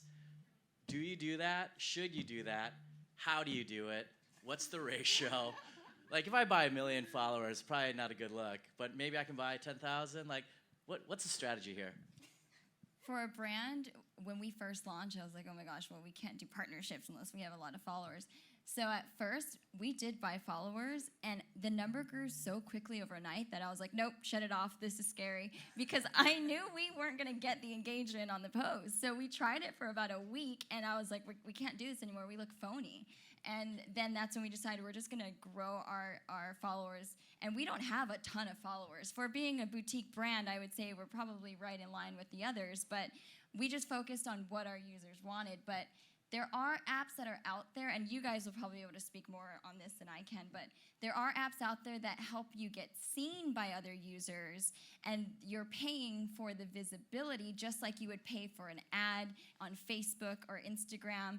But what they do is they go in and they help targeted audiences for you see your profile. So and then those people will choose to follow you or not. So you're paying for the service, and I guess that could be viewed as paying for followers, but it's a different algorithm and it's a different program. So if you're using one of those apps, I mean, more power to you, because you're going to get visibility from people who are already interested in your space. But there are also services that you can literally buy followers, like you said, but I don't encourage that you do that. Are there any apps that you can name off the top of your head where you can get increased visibility? There's one called Fire. Oh gosh, it'll come to me. But there's one that. So I just started my Instagram for my dogs, and they're getting much more engagement than I am. However, at 200 followers, I was getting blown up by dog brands that make dog food and leashes and I didn't have a lot of followers, but they just enjoyed the content. And so I downloaded this service so that I could get visibility, and I was like, okay, is this going to be like my BeGlammed experience, or I'm just going to like skyrocket my followers, and it's going to be people that aren't really interested? But it really wasn't that at all. I signed up for this service. It was $27 a month, and all of the accounts that started following my dogs' accounts were actually other like Instagram dogs and other animal lovers. So I was happy. I'm like, this is great. This is who I wanted to attract, and it just got me the visibility. So if anybody wants a cute dog Instagram to follow, let me know. I'll give you the name. But those services are great. So, and you can buy likes. I, again, don't suggest that you do that. But if you're using a program that helps you get visibility by a like-minded audience, and they organically like your photo, then that's a different ballgame. Oh, sorry, didn't realize that. Kyla? I would just say buying likes is dangerous because Instagram's totally based on algorithms. So say you bought 10,000 followers, but they're not real followers. So when you put a photo up and Instagram's algorithm sees that those 10,000 people are not engaging with your post, it penalizes you and actually doesn't show your next post to more people. So also, your engagement, those 10,000 people are not going to be naturally commenting or liking any of your posts because they're not real. Yeah, to go off of that, ultimately, I can understand the appeal of trying to purchase followers, is especially if you're trying to create a business. If you are a business and you're like, oh man, some of the brand, like, what are we gonna do if we want to post for collaborations and no one wants to collaborate with 50 followers? But at the same time, in the end, what is your end goal? What do you want to gain from having a social media following? And if you are pitching to brands, and we've seen this many times from some people that, they've started with 5,000 and you see it like, oh, you have 400,000 now, 6 months later. And I'm like, But the problem is here, they're getting some cool brand deals, but what's going to happen in the end?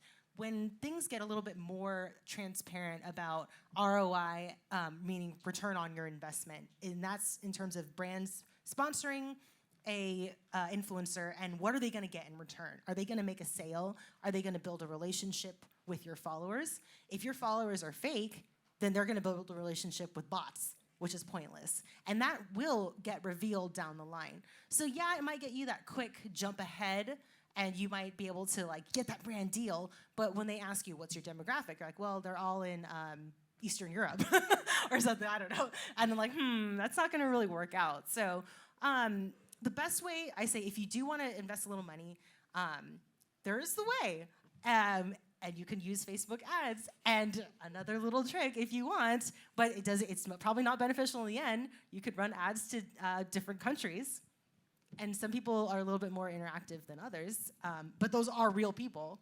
They're real people, so you never know. You could blow up in a foreign country, and you can get some India. quick. Yeah, India. India is great. We have a friend, Alex, who has a huge fan base in India. When he shows up, 100 people come to some remote area of India to see him. So there is some value building an audience there too. Right. But then again, if you're, say for example, he does live in Texas, so then now he's come to an issue where he's having problems making more brand deals because the brands that he's targeting are in the U.S. and they're like, well, where is your brand? Like, oh, it's in India. It's like, that's great, and they're really diehard. They're amazing. Like one time he showed me his analytics. He got 700 clicks when he shared my he was like, here, I shared your photo. Here, they clicked 700 times to see who you were. I was like, I love you. This is amazing. He had 36,000 followers. So yeah, they're very interactive. But in the long run, is it going to benefit you in the end? Probably not. So if you're going to pay, that is the absolute best way. Engagement, because people want to, even if you have a silent follower that's like, oh man, I really like this artist, or really I think he's really cute, or I think she's super cute, and then your engagement bot that you paid for, it sends a like over to them, like, oh my gosh, they like my photo, they go back and then they start interacting. That's more genuine than just buying flat out fake followers, because it's not going to do you any good in the end. I want to talk about one more topic, and then let's open it up for questions. Have y'all ever heard of the King Sumo campaign? That's very specific. But well, there's a quick hack that we like to do, and this brings us back to what you were saying about having a website. So this is a social media panel. We're talking all about social media. Social media is vital to your brand or influence. But you have to have a place where you own your content and your viewers can go in case Instagram does go away one day. So it's really important to be collecting email addresses and phone numbers now, even more important. So with the King Sumo hack, it's an app that we use, and Just quickly, it's a quick way to kind of gather email addresses and Instagram follows. So as an emerging influencer, you might want to reach out to a brand who's willing to give you something for a giveaway, $50, $100. Maybe you even just go buy something, $50, $100 to give away to your audience. So you have to have a website for this to run. So you would post this giveaway on your website and then email it to your 10 people or whatever, your 10 closest friends.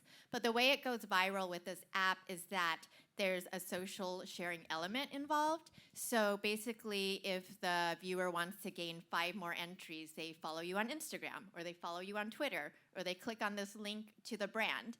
And yeah, we had a campaign where we did a giveaway for some like facial product for $300, and we gathered 1,000 email addresses and got 1,000 followers for our accounts and the brand's accounts. So that's a great way to promote a brand you're working with also.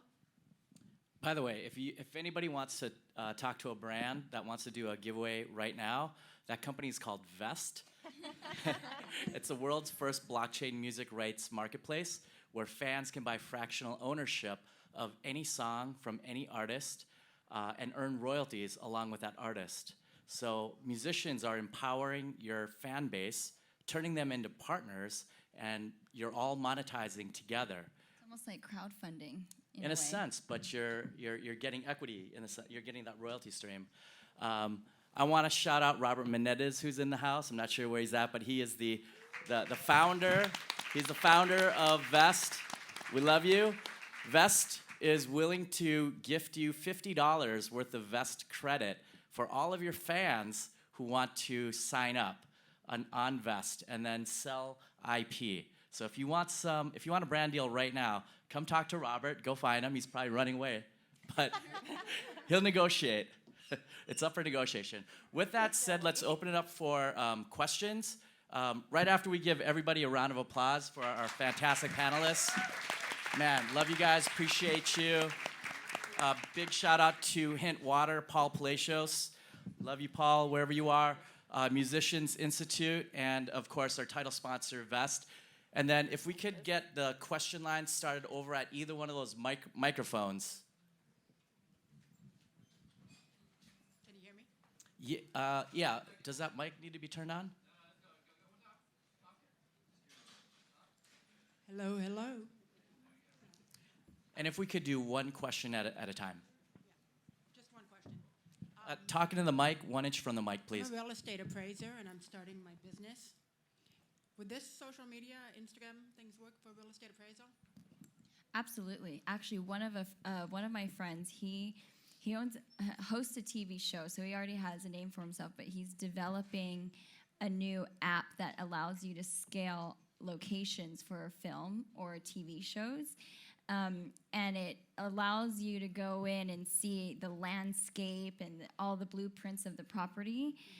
And then he got piqued interest by a really well-known real estate company, a big one. Mm-hmm. And they then threw millions of dollars at the app and invested in it because now they're using that to sell the houses. And this is all on the app and social media because they're giving buyers essentially an inside look at the property without them having to physically be there. I mean, they're getting blueprints, they're getting scalability, they're getting the landscape, altitude, all of that information, and a 3D tour of it. And he marketed it using Instagram, where videos are hot, right? You have 7 seconds, and it's like you see this amazing property. For real estate, I would say it's got to be high quality photos and videos because these days people are just used to seeing a certain level of. It's not sales, it's actually appraisals. Can you talk to the mic? Sorry, it's not sales. So say you're getting a divorce, and your husband says your house is worth $500,000, but you know better. I'll do the appraisal for the woman, and they'll say, "Oh, it's actually $800,000," or So you're an selling estate. a service. Right. Oh, totally. Yeah, if you have a service, any one of the social platforms are great for selling services. And it Okay, allows let's- you to target. You know, you can target within 50 miles or 100 miles, whatever you want, that radius, and you can target ages. You can target married, not married, income levels, all that kind of stuff. Okay, so I got to Another figure thing out how to too do for that. that is with Facebook ads, you don't have to have a page necessarily. You can run an ad as long as you have a website with that you could run an ad essentially through like a page that has like maybe like not that many followers, and then just funnel all the traffic to your website just by using Facebook. So like if you don't even want to deal with like posting the images and stuff, and you just want to get people to look at your business, Right. Facebook ads are money. Yeah, I just want them to hire me Yeah. for jobs. And then let's take a question over here. Okay. And if we could Thank you. speed up the responses, not because my butt's falling asleep. I just want to get through all these questions. This message is for Gaelen. I know you mentioned, well, actually everyone mentioned the one cheater. So I have a two-part question is, if you don't have a contact and you're trying to get an attention of a label or a management or something like that, how do you get your one cheater in front of them? Because DMs don't have like attachments where you could send a Word doc or something like that. A DM might be a good entry point just to start interacting with them. A lot of what happens in any industry, really, it's personal relationships and personal connections. And anytime you have a personal introduction, you're already one leg up. But if you don't know people who can do those introductions for you, then it's just a lot of like LinkedIn messaging, DMs, find personal ways to approach the brand to pique their interest. Yeah, direct messages are great. Always have, private SoundCloud links to, or some sort of private link to unreleased music or, whatever, or video or things like that. But, all in all, for musicians, the name of the game is not finding a label, is not finding a manager. The name of the game is developing a relationship with an audience. And in doing that and starting to tell your story, you'll be so much more self-efficient, and the labels, the managers, the agents, they will start calling you. If you're having to do the reach out and you're in a space of feeling dependent on finding an A&R, finding a manager, an attorney, these types of things, then even if you do find them, you have no leverage when that negotiation begins. And I encourage you guys to put your energy towards finding that producer that is going to help you tell the story better, finding that videographer that's going to help you create content more, and then creating that content and telling your story in the market, and knowing that guys like me and A&Rs, managers, everyone, we're always doing our due diligence and our research in social media and looking for that that cold glass of lemonade on a hot day, that refreshing moment and something new that we can feel like we can see and be like, wow, we can put some steroids on that. I'd like to expedite these answers a little bit faster. No. Love your words. Hate to do this, but I just want to get everybody a chance to talk. Person in the red. Hi, I'm a singer, and I've been doing a lot of content for my Instagram right now to try to get more following base. But something that I've been struggling with is that I don't know if I should post more and more about what I'm doing, or if I should focus on how pretty my feed looks, if the colors, they match. So what would you say, like, is it better to have more posts, be more active about what you're doing, or having a pretty feed that doesn't have as much? Because sometimes, like, I took a picture yesterday that doesn't fit with my feed, but I think it's cool, but I don't know if I should post it. I think for the music space, it's a little bit different because you'll be working with different types of brands and different types of deals. But it's definitely a little bit of both. And that's a tricky part with music content, is that you don't want to, it's very difficult for a musician to constantly put out a video every single day of them doing their work. But I would say focus definitely on cohesive feed, because when somebody does approach your profile, that's the first thing they're going to see is how cohesive is this, and can I figure out what exactly it is that you do in your one-sentence bio and your images and your songs. So definitely make sure you're having cohesive feed and a cohesive story that you're telling. And if people are interacting, then keep on doing what you're doing. And if you have, something exciting that you want to share that doesn't fit your feed, the stories is a great place to do that. Okay, thank you. Over here. Hey, thank you again. You guys are super thorough, and I'm learning a lot. I manage musicians, so I'm constantly reaching out to pitch for corporate sponsorship or influencers, obviously, to build our brand, like you said. And brevity is key, obviously, when pitching. But I always get in my head about whether or not I should have a fully thought out idea to pitch as well, as far as how I find the sponsorship could work out best, or how like the influencer can like help us and how we can help them. But then the pitch becomes longer. So I'm wondering, what are your thoughts on that? And do you think it is important to approach them with the idea or leave it open to like dialogue, basically? I wouldn't give away all your cards. Like Gaelen said, don't give up all your cards right away. You want to bait them in, capture their interest. So your initial pitch is everything. It could, like, as a brand owner and even coming from corporate sponsorships, after 2 paragraphs, you lost me. Give me a quick one snap about who you're promoting, what they stand for, and what your objective is. Don't pitch me what you want to do with us. You first have to get your foot in the door with that brand. And then once you're in there, go out to lunch, take them to coffee, and while you're there, that's when you start shooting ideas around. But there's also there's a delicate way to do that too. If you come off too salesy, it might turn them off. So it really has to be thought out, like you said, but you can shorten it because once you're finally in front of them, that's your moment to pitch to them or get them on a phone call or something. Gaelen, I think you'd be great to add color to this. Cool, yeah. First off, send your email. I've got a client that's a perfect fit for you. 1 sheet attached, I'd love to discuss. Like almost that short and sweet. And then when you get the moment to have the discussion, ask the brand what their focus is. What is their priority? You know, you go in and you pitch your grandiose idea and they're like, that's cool, we're nowhere near that. Yeah, and lead with that. Yeah, ask them what their goals are, what their needs are content-wise for the next 12 months. And then have your ideas ready. Have your ammunition ready, you know? But you can, then once you find that information, you can curve your idea to fit what her needs are. You know, and then another thing, when you guys are taking meetings, once you get a yes, shut the fuck up. That's literally the best advice ever. Seriously. There are so many people who oversell once the deal's closed, and then they talk themselves out of it. Yeah, or play another song or whatever. Like, leave. All right, the person in the denim. Hello, my name is Stephanie. Thank you for being here.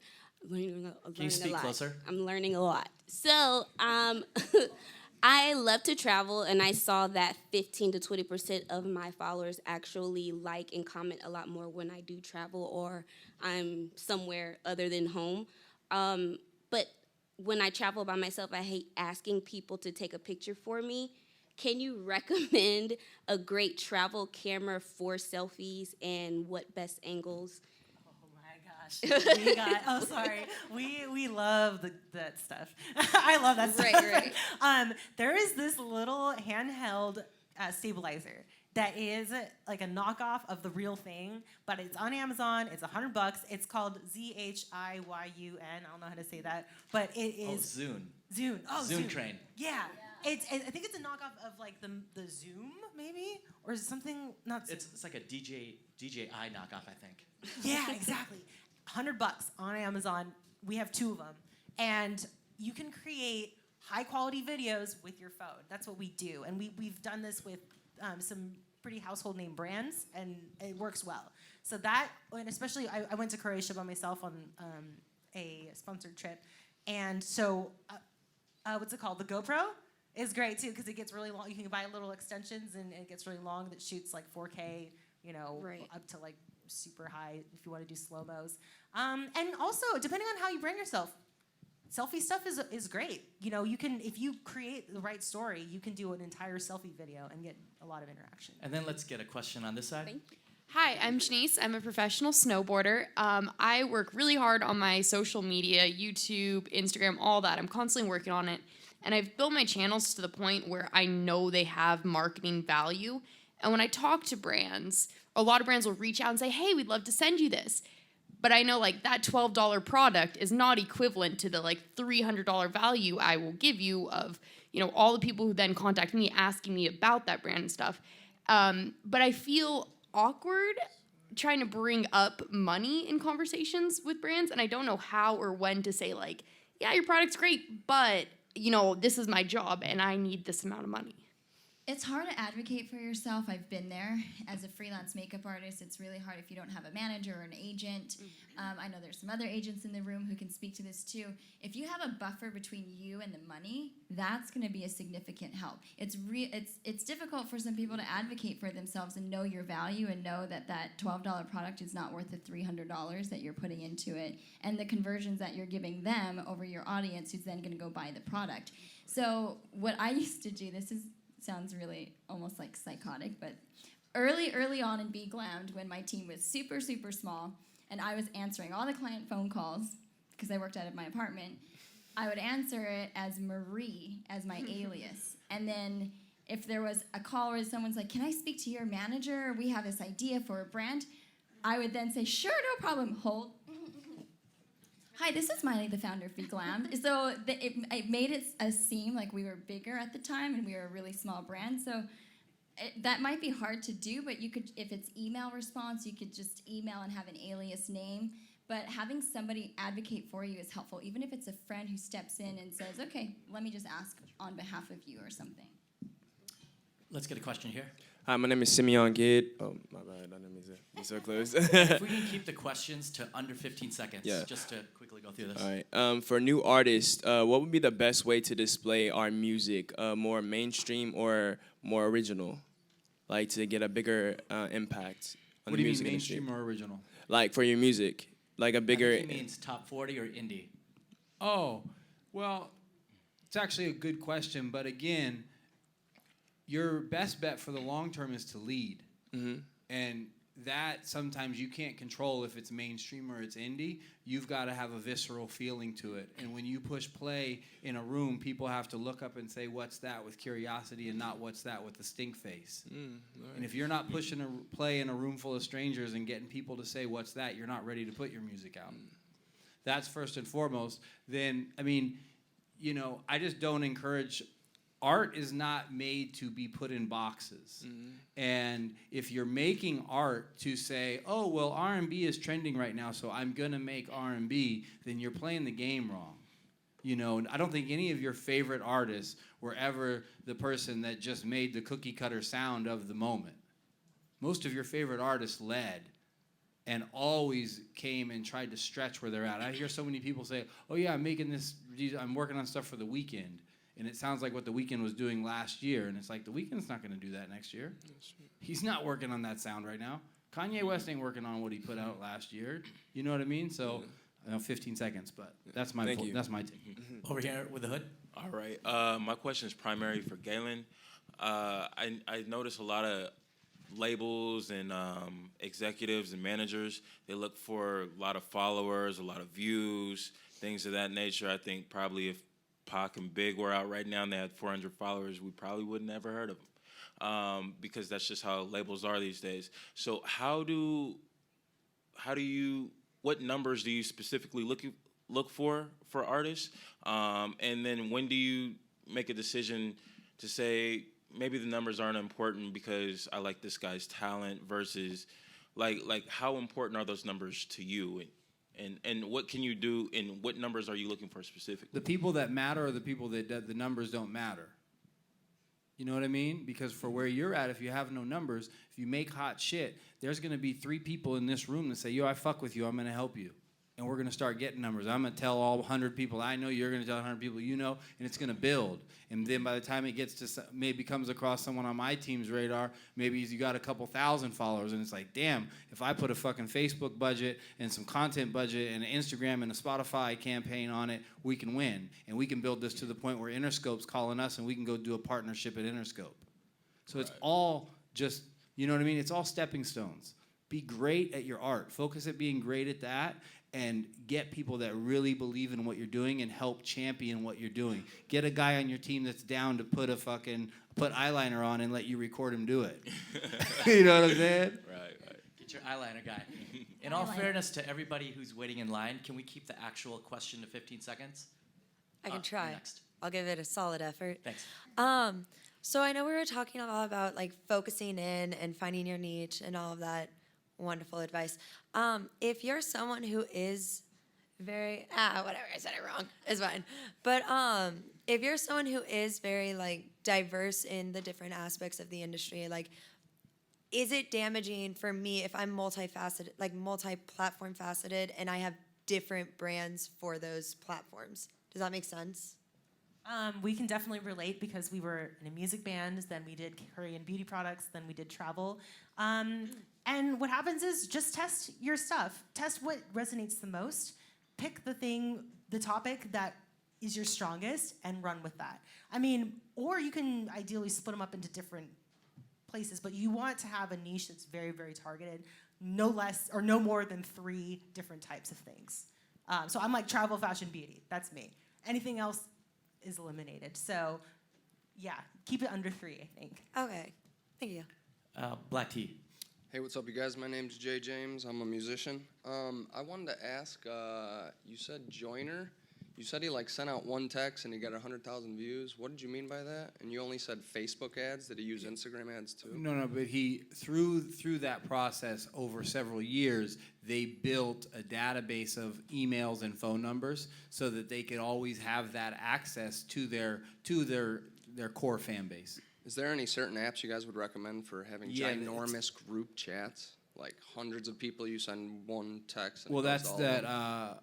I said it was Ryan Leslie made an app called Superphone. Superphone. Yeah, look into that. And then the Kumo or whatever, the other app, what was it called? King Sumo? You can't find it on the App Store. None of us. It's actually a WordPress plugin, so you do need a website first. So you can just create a standard WordPress website. Yeah. Okay. Person in the black leather. Yeah. Hi. I have a basic question to have a hashtag. So if I upload a picture, let's say of a tree, how am I choosing the hashtag? The one with 5 millions, with 343,000? How many of trees in different versions? How am I doing that smartly, efficiently, that I get seen, get followers? So I think you can have 30 hashtags, right? I would take advantage of using all of them, but don't put them on the top in your caption because that just, dilutes whatever your message is. I put some periods down so it goes down below. But as for choosing the hashtags, yeah, you could throw tree in there to try. You're probably not, your goal when you put a hashtag is that you want to be featured in those top 8 photos. So you should find something non-competitive like tree in Oklahoma, whatever, like a really specific tree tag. So if it has like 5,000 to 10,000, if you're emerging, that's a sweet spot because you may be able to be one of those featured 8. I like it. Thank Over you. here. Thank you. Hey, my name is Brahma. I manage 2 artists, and I wanted to ask you about, like, they got verification. Does that change the way you attack, like, they're looking for an agent right now. Should they make themselves look better than they really are, or should they just still do grassroots after the verification? I just wanted some information about verification. It depends on who you're targeting to collaborate with. So for us, verification is irrelevant. We don't look at the verification, we look at the engagement. An agent cares how many people you can put and how many butts you can put in the chairs. Yeah, I'm more like they're more gassed because they have it now. You know what I'm saying? Yeah. It feels good, but the grind doesn't stop. Yeah. You just got every day. You got to get better at telling your story, getting it out there, and figuring out. Oh shit, Wichita, Kansas fucks with me. They'll bring me out, and I can put seats. I can sell tickets there. I can sell tickets in Arizona. I can't sell tickets in LA. I can't sell tickets in Oklahoma. You got to just use digital marketing to figure out where you can sell tickets. Once you can sell enough tickets, the agents will come to you. So one last thing, verification can help if your profile name is similar to other profile names, or you have a name that's a common name, because the verification will show like, okay, this is probably the actual real person that I'm looking for, as opposed to people who have a similar name. So if I'm looking up a brand, there might be 200 profiles that pop up, but I can identify easily which one I'm looking for with the verification. So it depends. Everybody's different, but what I can say, when we go to work with somebody, we don't look for verification. Person with the denim. Hi, I'm a publicist, so normally I'm doing more like press media, but recently I got a couple clients that have a lot of social media following, so they're like, hey, can you reach out to this brand for me and see if I can get a deal? And somebody told me that you want to make it seem like they need your client, not that your client needs them. So do you like throw out a price, be like, hey, this is how much they're worth? Or because I remember you said that you asked them what their budget is, but you want to be in control of the deal. So what's your thought of that?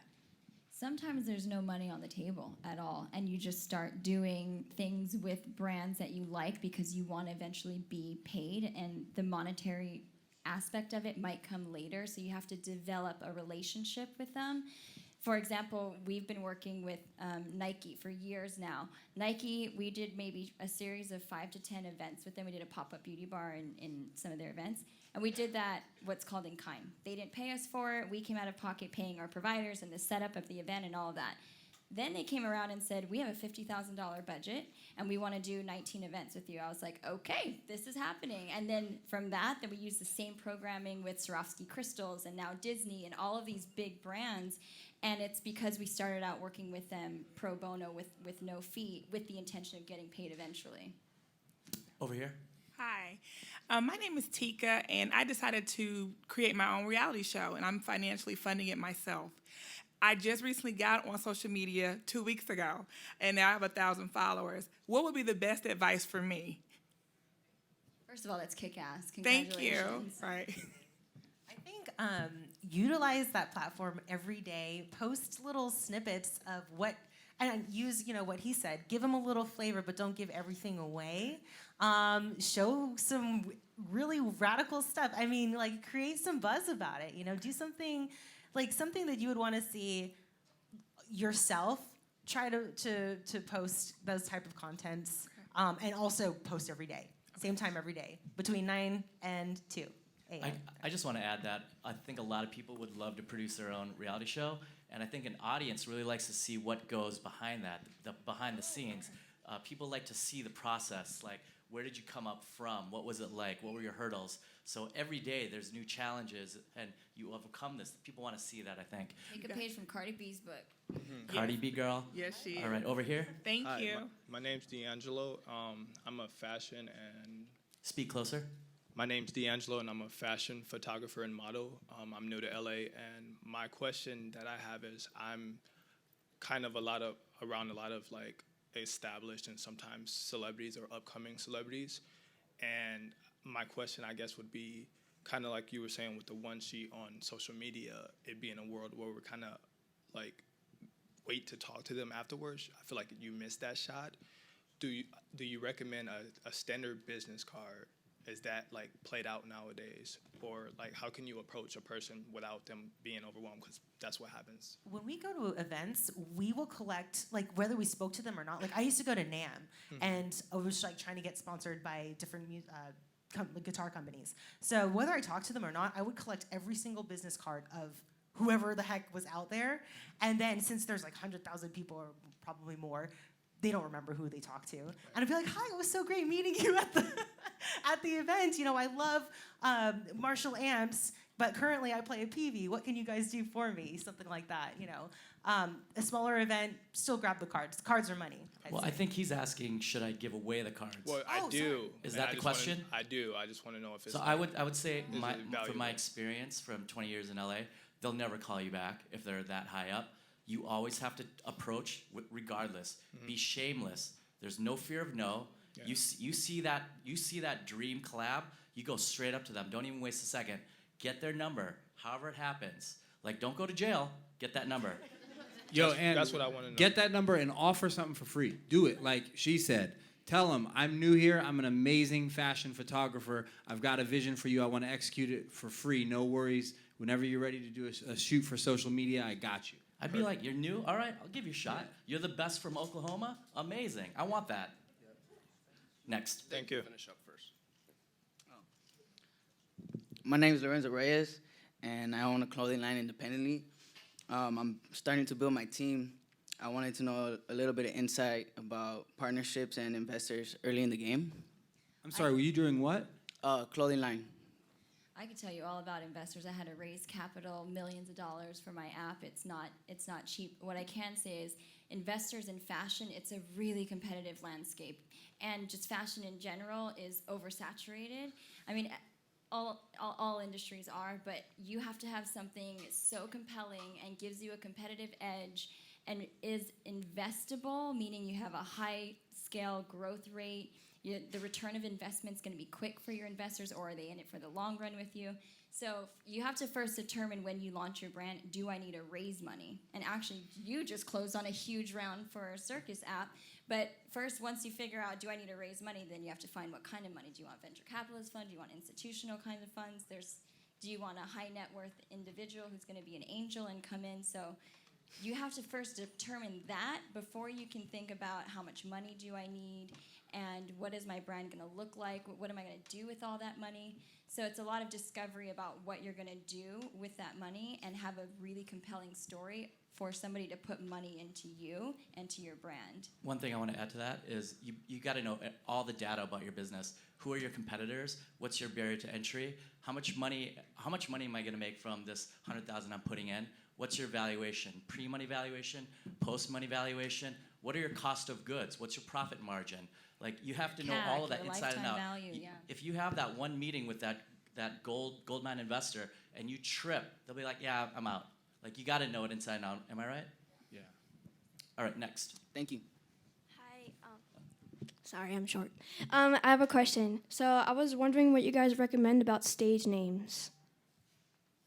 Like, should I use my real name or should I pick a stage name? Well, What is your name? Katina Katina what? Gerstein. Okay. I mean, my name's Kristen, but I go by Kiki. And it was from a name that was given to me in high school. So, yeah, I mean, sometimes you can utilize that stage name and create, like, as a creative person, you can also create your image and the person that you want to be on stage, which is a great way to be even better at what you do if you're doing music, acting, and stuff like that. So, Do you think people would rather have someone use their real name or have some cool stage name? I think it just depends on the brand that you're trying to achieve. I mean, if you want to have a more personal feel, yes. If you're going up on stage and you're creating an incredible show, but you want a character to fit that role, then a stage name is awesome. Think about that artist, Her, H-E-R. She was famous even before she became Her. She grew up on TV and doing competitive shows for music and like elimination type of shows. But when she first came out, she did a cover song of Drake's Into the Jungle, I think. And it was all this hype. Nobody knew who she was. She didn't release her identity. And it wasn't until maybe a year after that people figured out who she was, and it's Gabby. But everyone went crazy. It was all this hype about who she is, and her name is just H-E-R, Her. And now she's getting booked to BET Awards. She performed there, and it was that whole buildup of not knowing who she was, and then she came out finally as herself, and people appreciated her so much more than that. So it really just depends on what you want to do with that, and like make that identity kind of secret, or be who you are and encapsulate that. I guess from an experiential marketing standpoint, do you have a name that you have in mind? I use the stage name Aquamarine because that's my birthstone. So. Aquamarine, that's cute. So whatever you're more passionate about, if it's your real name, go with that. If it's this alter ego, go with that. I remember when I was a kid, I discovered Mazzy Star, and I had no idea what music that was, but I liked the name so much. And then I discovered the music. I was like, the music's not bad either. But I fell in love with that alter ego, so it's up to you. Thank you. Hello, my name is Jesse, and I'm an R&B singer. And I made a big mistake. I didn't really build a Facebook, but I focused on other social medias, and I built my Instagram around like 8K and Twitter 3K. Is it worth it to start from scratch right now with my Facebook? Tonight, definitely, okay. That easy, okay. Thank you. Amazing. Hi, super happy to be here. Thank you guys. When you guys are dividing, adding your hashtags to your posts, do you guys do like 10 hashtags that have over 20,000 posts and then 5,000, do you guys categorize that? That's my question.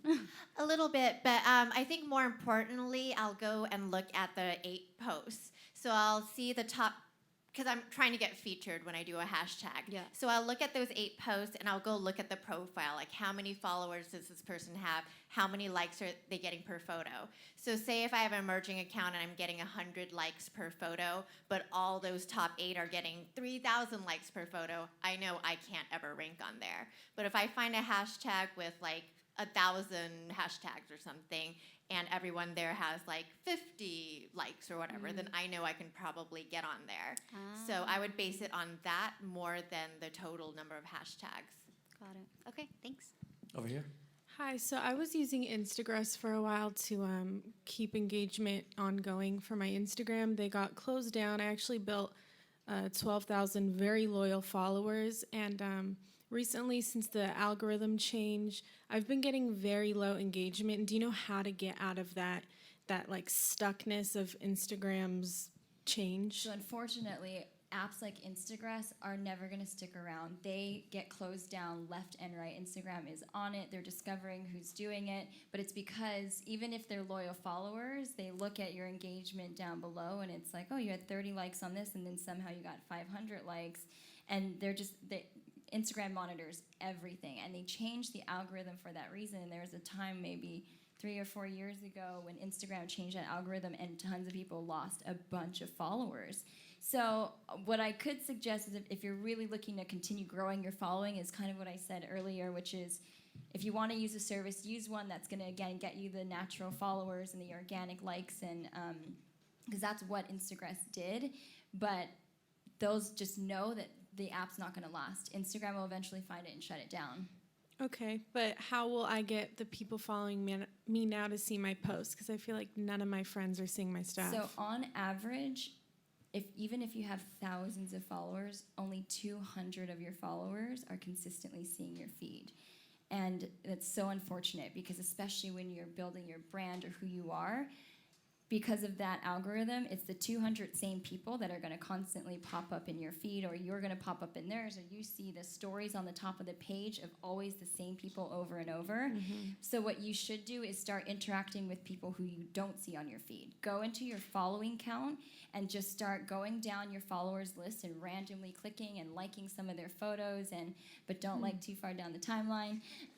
But that will help you get noticed by followers that organically follow you, but they might not actually interact with you because they're not seeing your stuff. So even if you've got 1 million followers, 200 of them are actually seeing your stuff, and they're probably finding you through hashtags, even if they already organically follow you. And we'll do one last question. Hey, I just got a few things. I think it'll be very beneficial for everyone. You said the 3 things. You had said your email, what to send to brands. What were your exact 3 things? It was like perfect.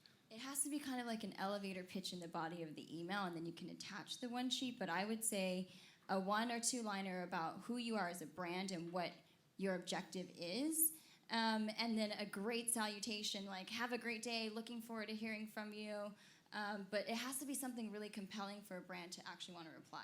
Okay. And tell them what a one sheet is really quickly. So a one sheet is Press if you go to a website and you click on the About page, and it's everything about who you are, who your brand is, it's basically that information condensed down, and it's something that somebody can read in less than 10 minutes. Okay. I call it my one-page press kit. It's just one piece of paper I made on Photoshop. It's got a picture, a couple other modeling pictures, and then all your main things about you, like your resume, the biggest things you've done, and then any like Getty image, wire What was image, the question again? red carpet things.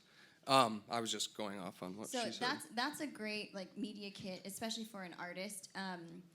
It depends on what your objective is, again, because if I'm wanting to do a brand partnership, I want to see, I'm looking for paragraphs about the business and statistics about the brand, or your statistics and how quickly you grew your following and what you do and why. So the pictures for us aren't as important because we've already seen your Instagram and whatnot, but it depends on who you are and what you're promoting. Okay. Could I just mention a few things to the crowd? I just wanted to give away some free pointers. If you got your notes out, hashtags, guys, you only want to, I have a social media marketing company too. I have over 1 million followers on Instagram, JJamesHQ. So what you want, I'm just saying that. I know what I'm talking about. So with hashtags, you want to. The panel just got hijacked. I just want to say something. You guys don't mind? Just, can you make it quick? We've got Yeah, yeah, real quick. With hashtags, you want it to be your first comment. You don't want to put them in your caption. It works the same exact way. So post your photo, have your hashtags ready, and then post them as your first comment. It doesn't look tacky either. And I just want to mention the fellow over there. He said something about investors and stuff. You definitely want to have a business plan. So create a business plan. Cameras to use, just use your iPhones now. Use the portrait mode. And then the number one trick to getting verified is you have to have your fans impersonate you. You can get that done by live streaming on like Live Me or anything, and then they will do what you say while you're live streaming. If you have any questions, let me know. Thank you, guys. Give them a round of applause for these guys. It was great seeing you. Thank you. Appreciate it.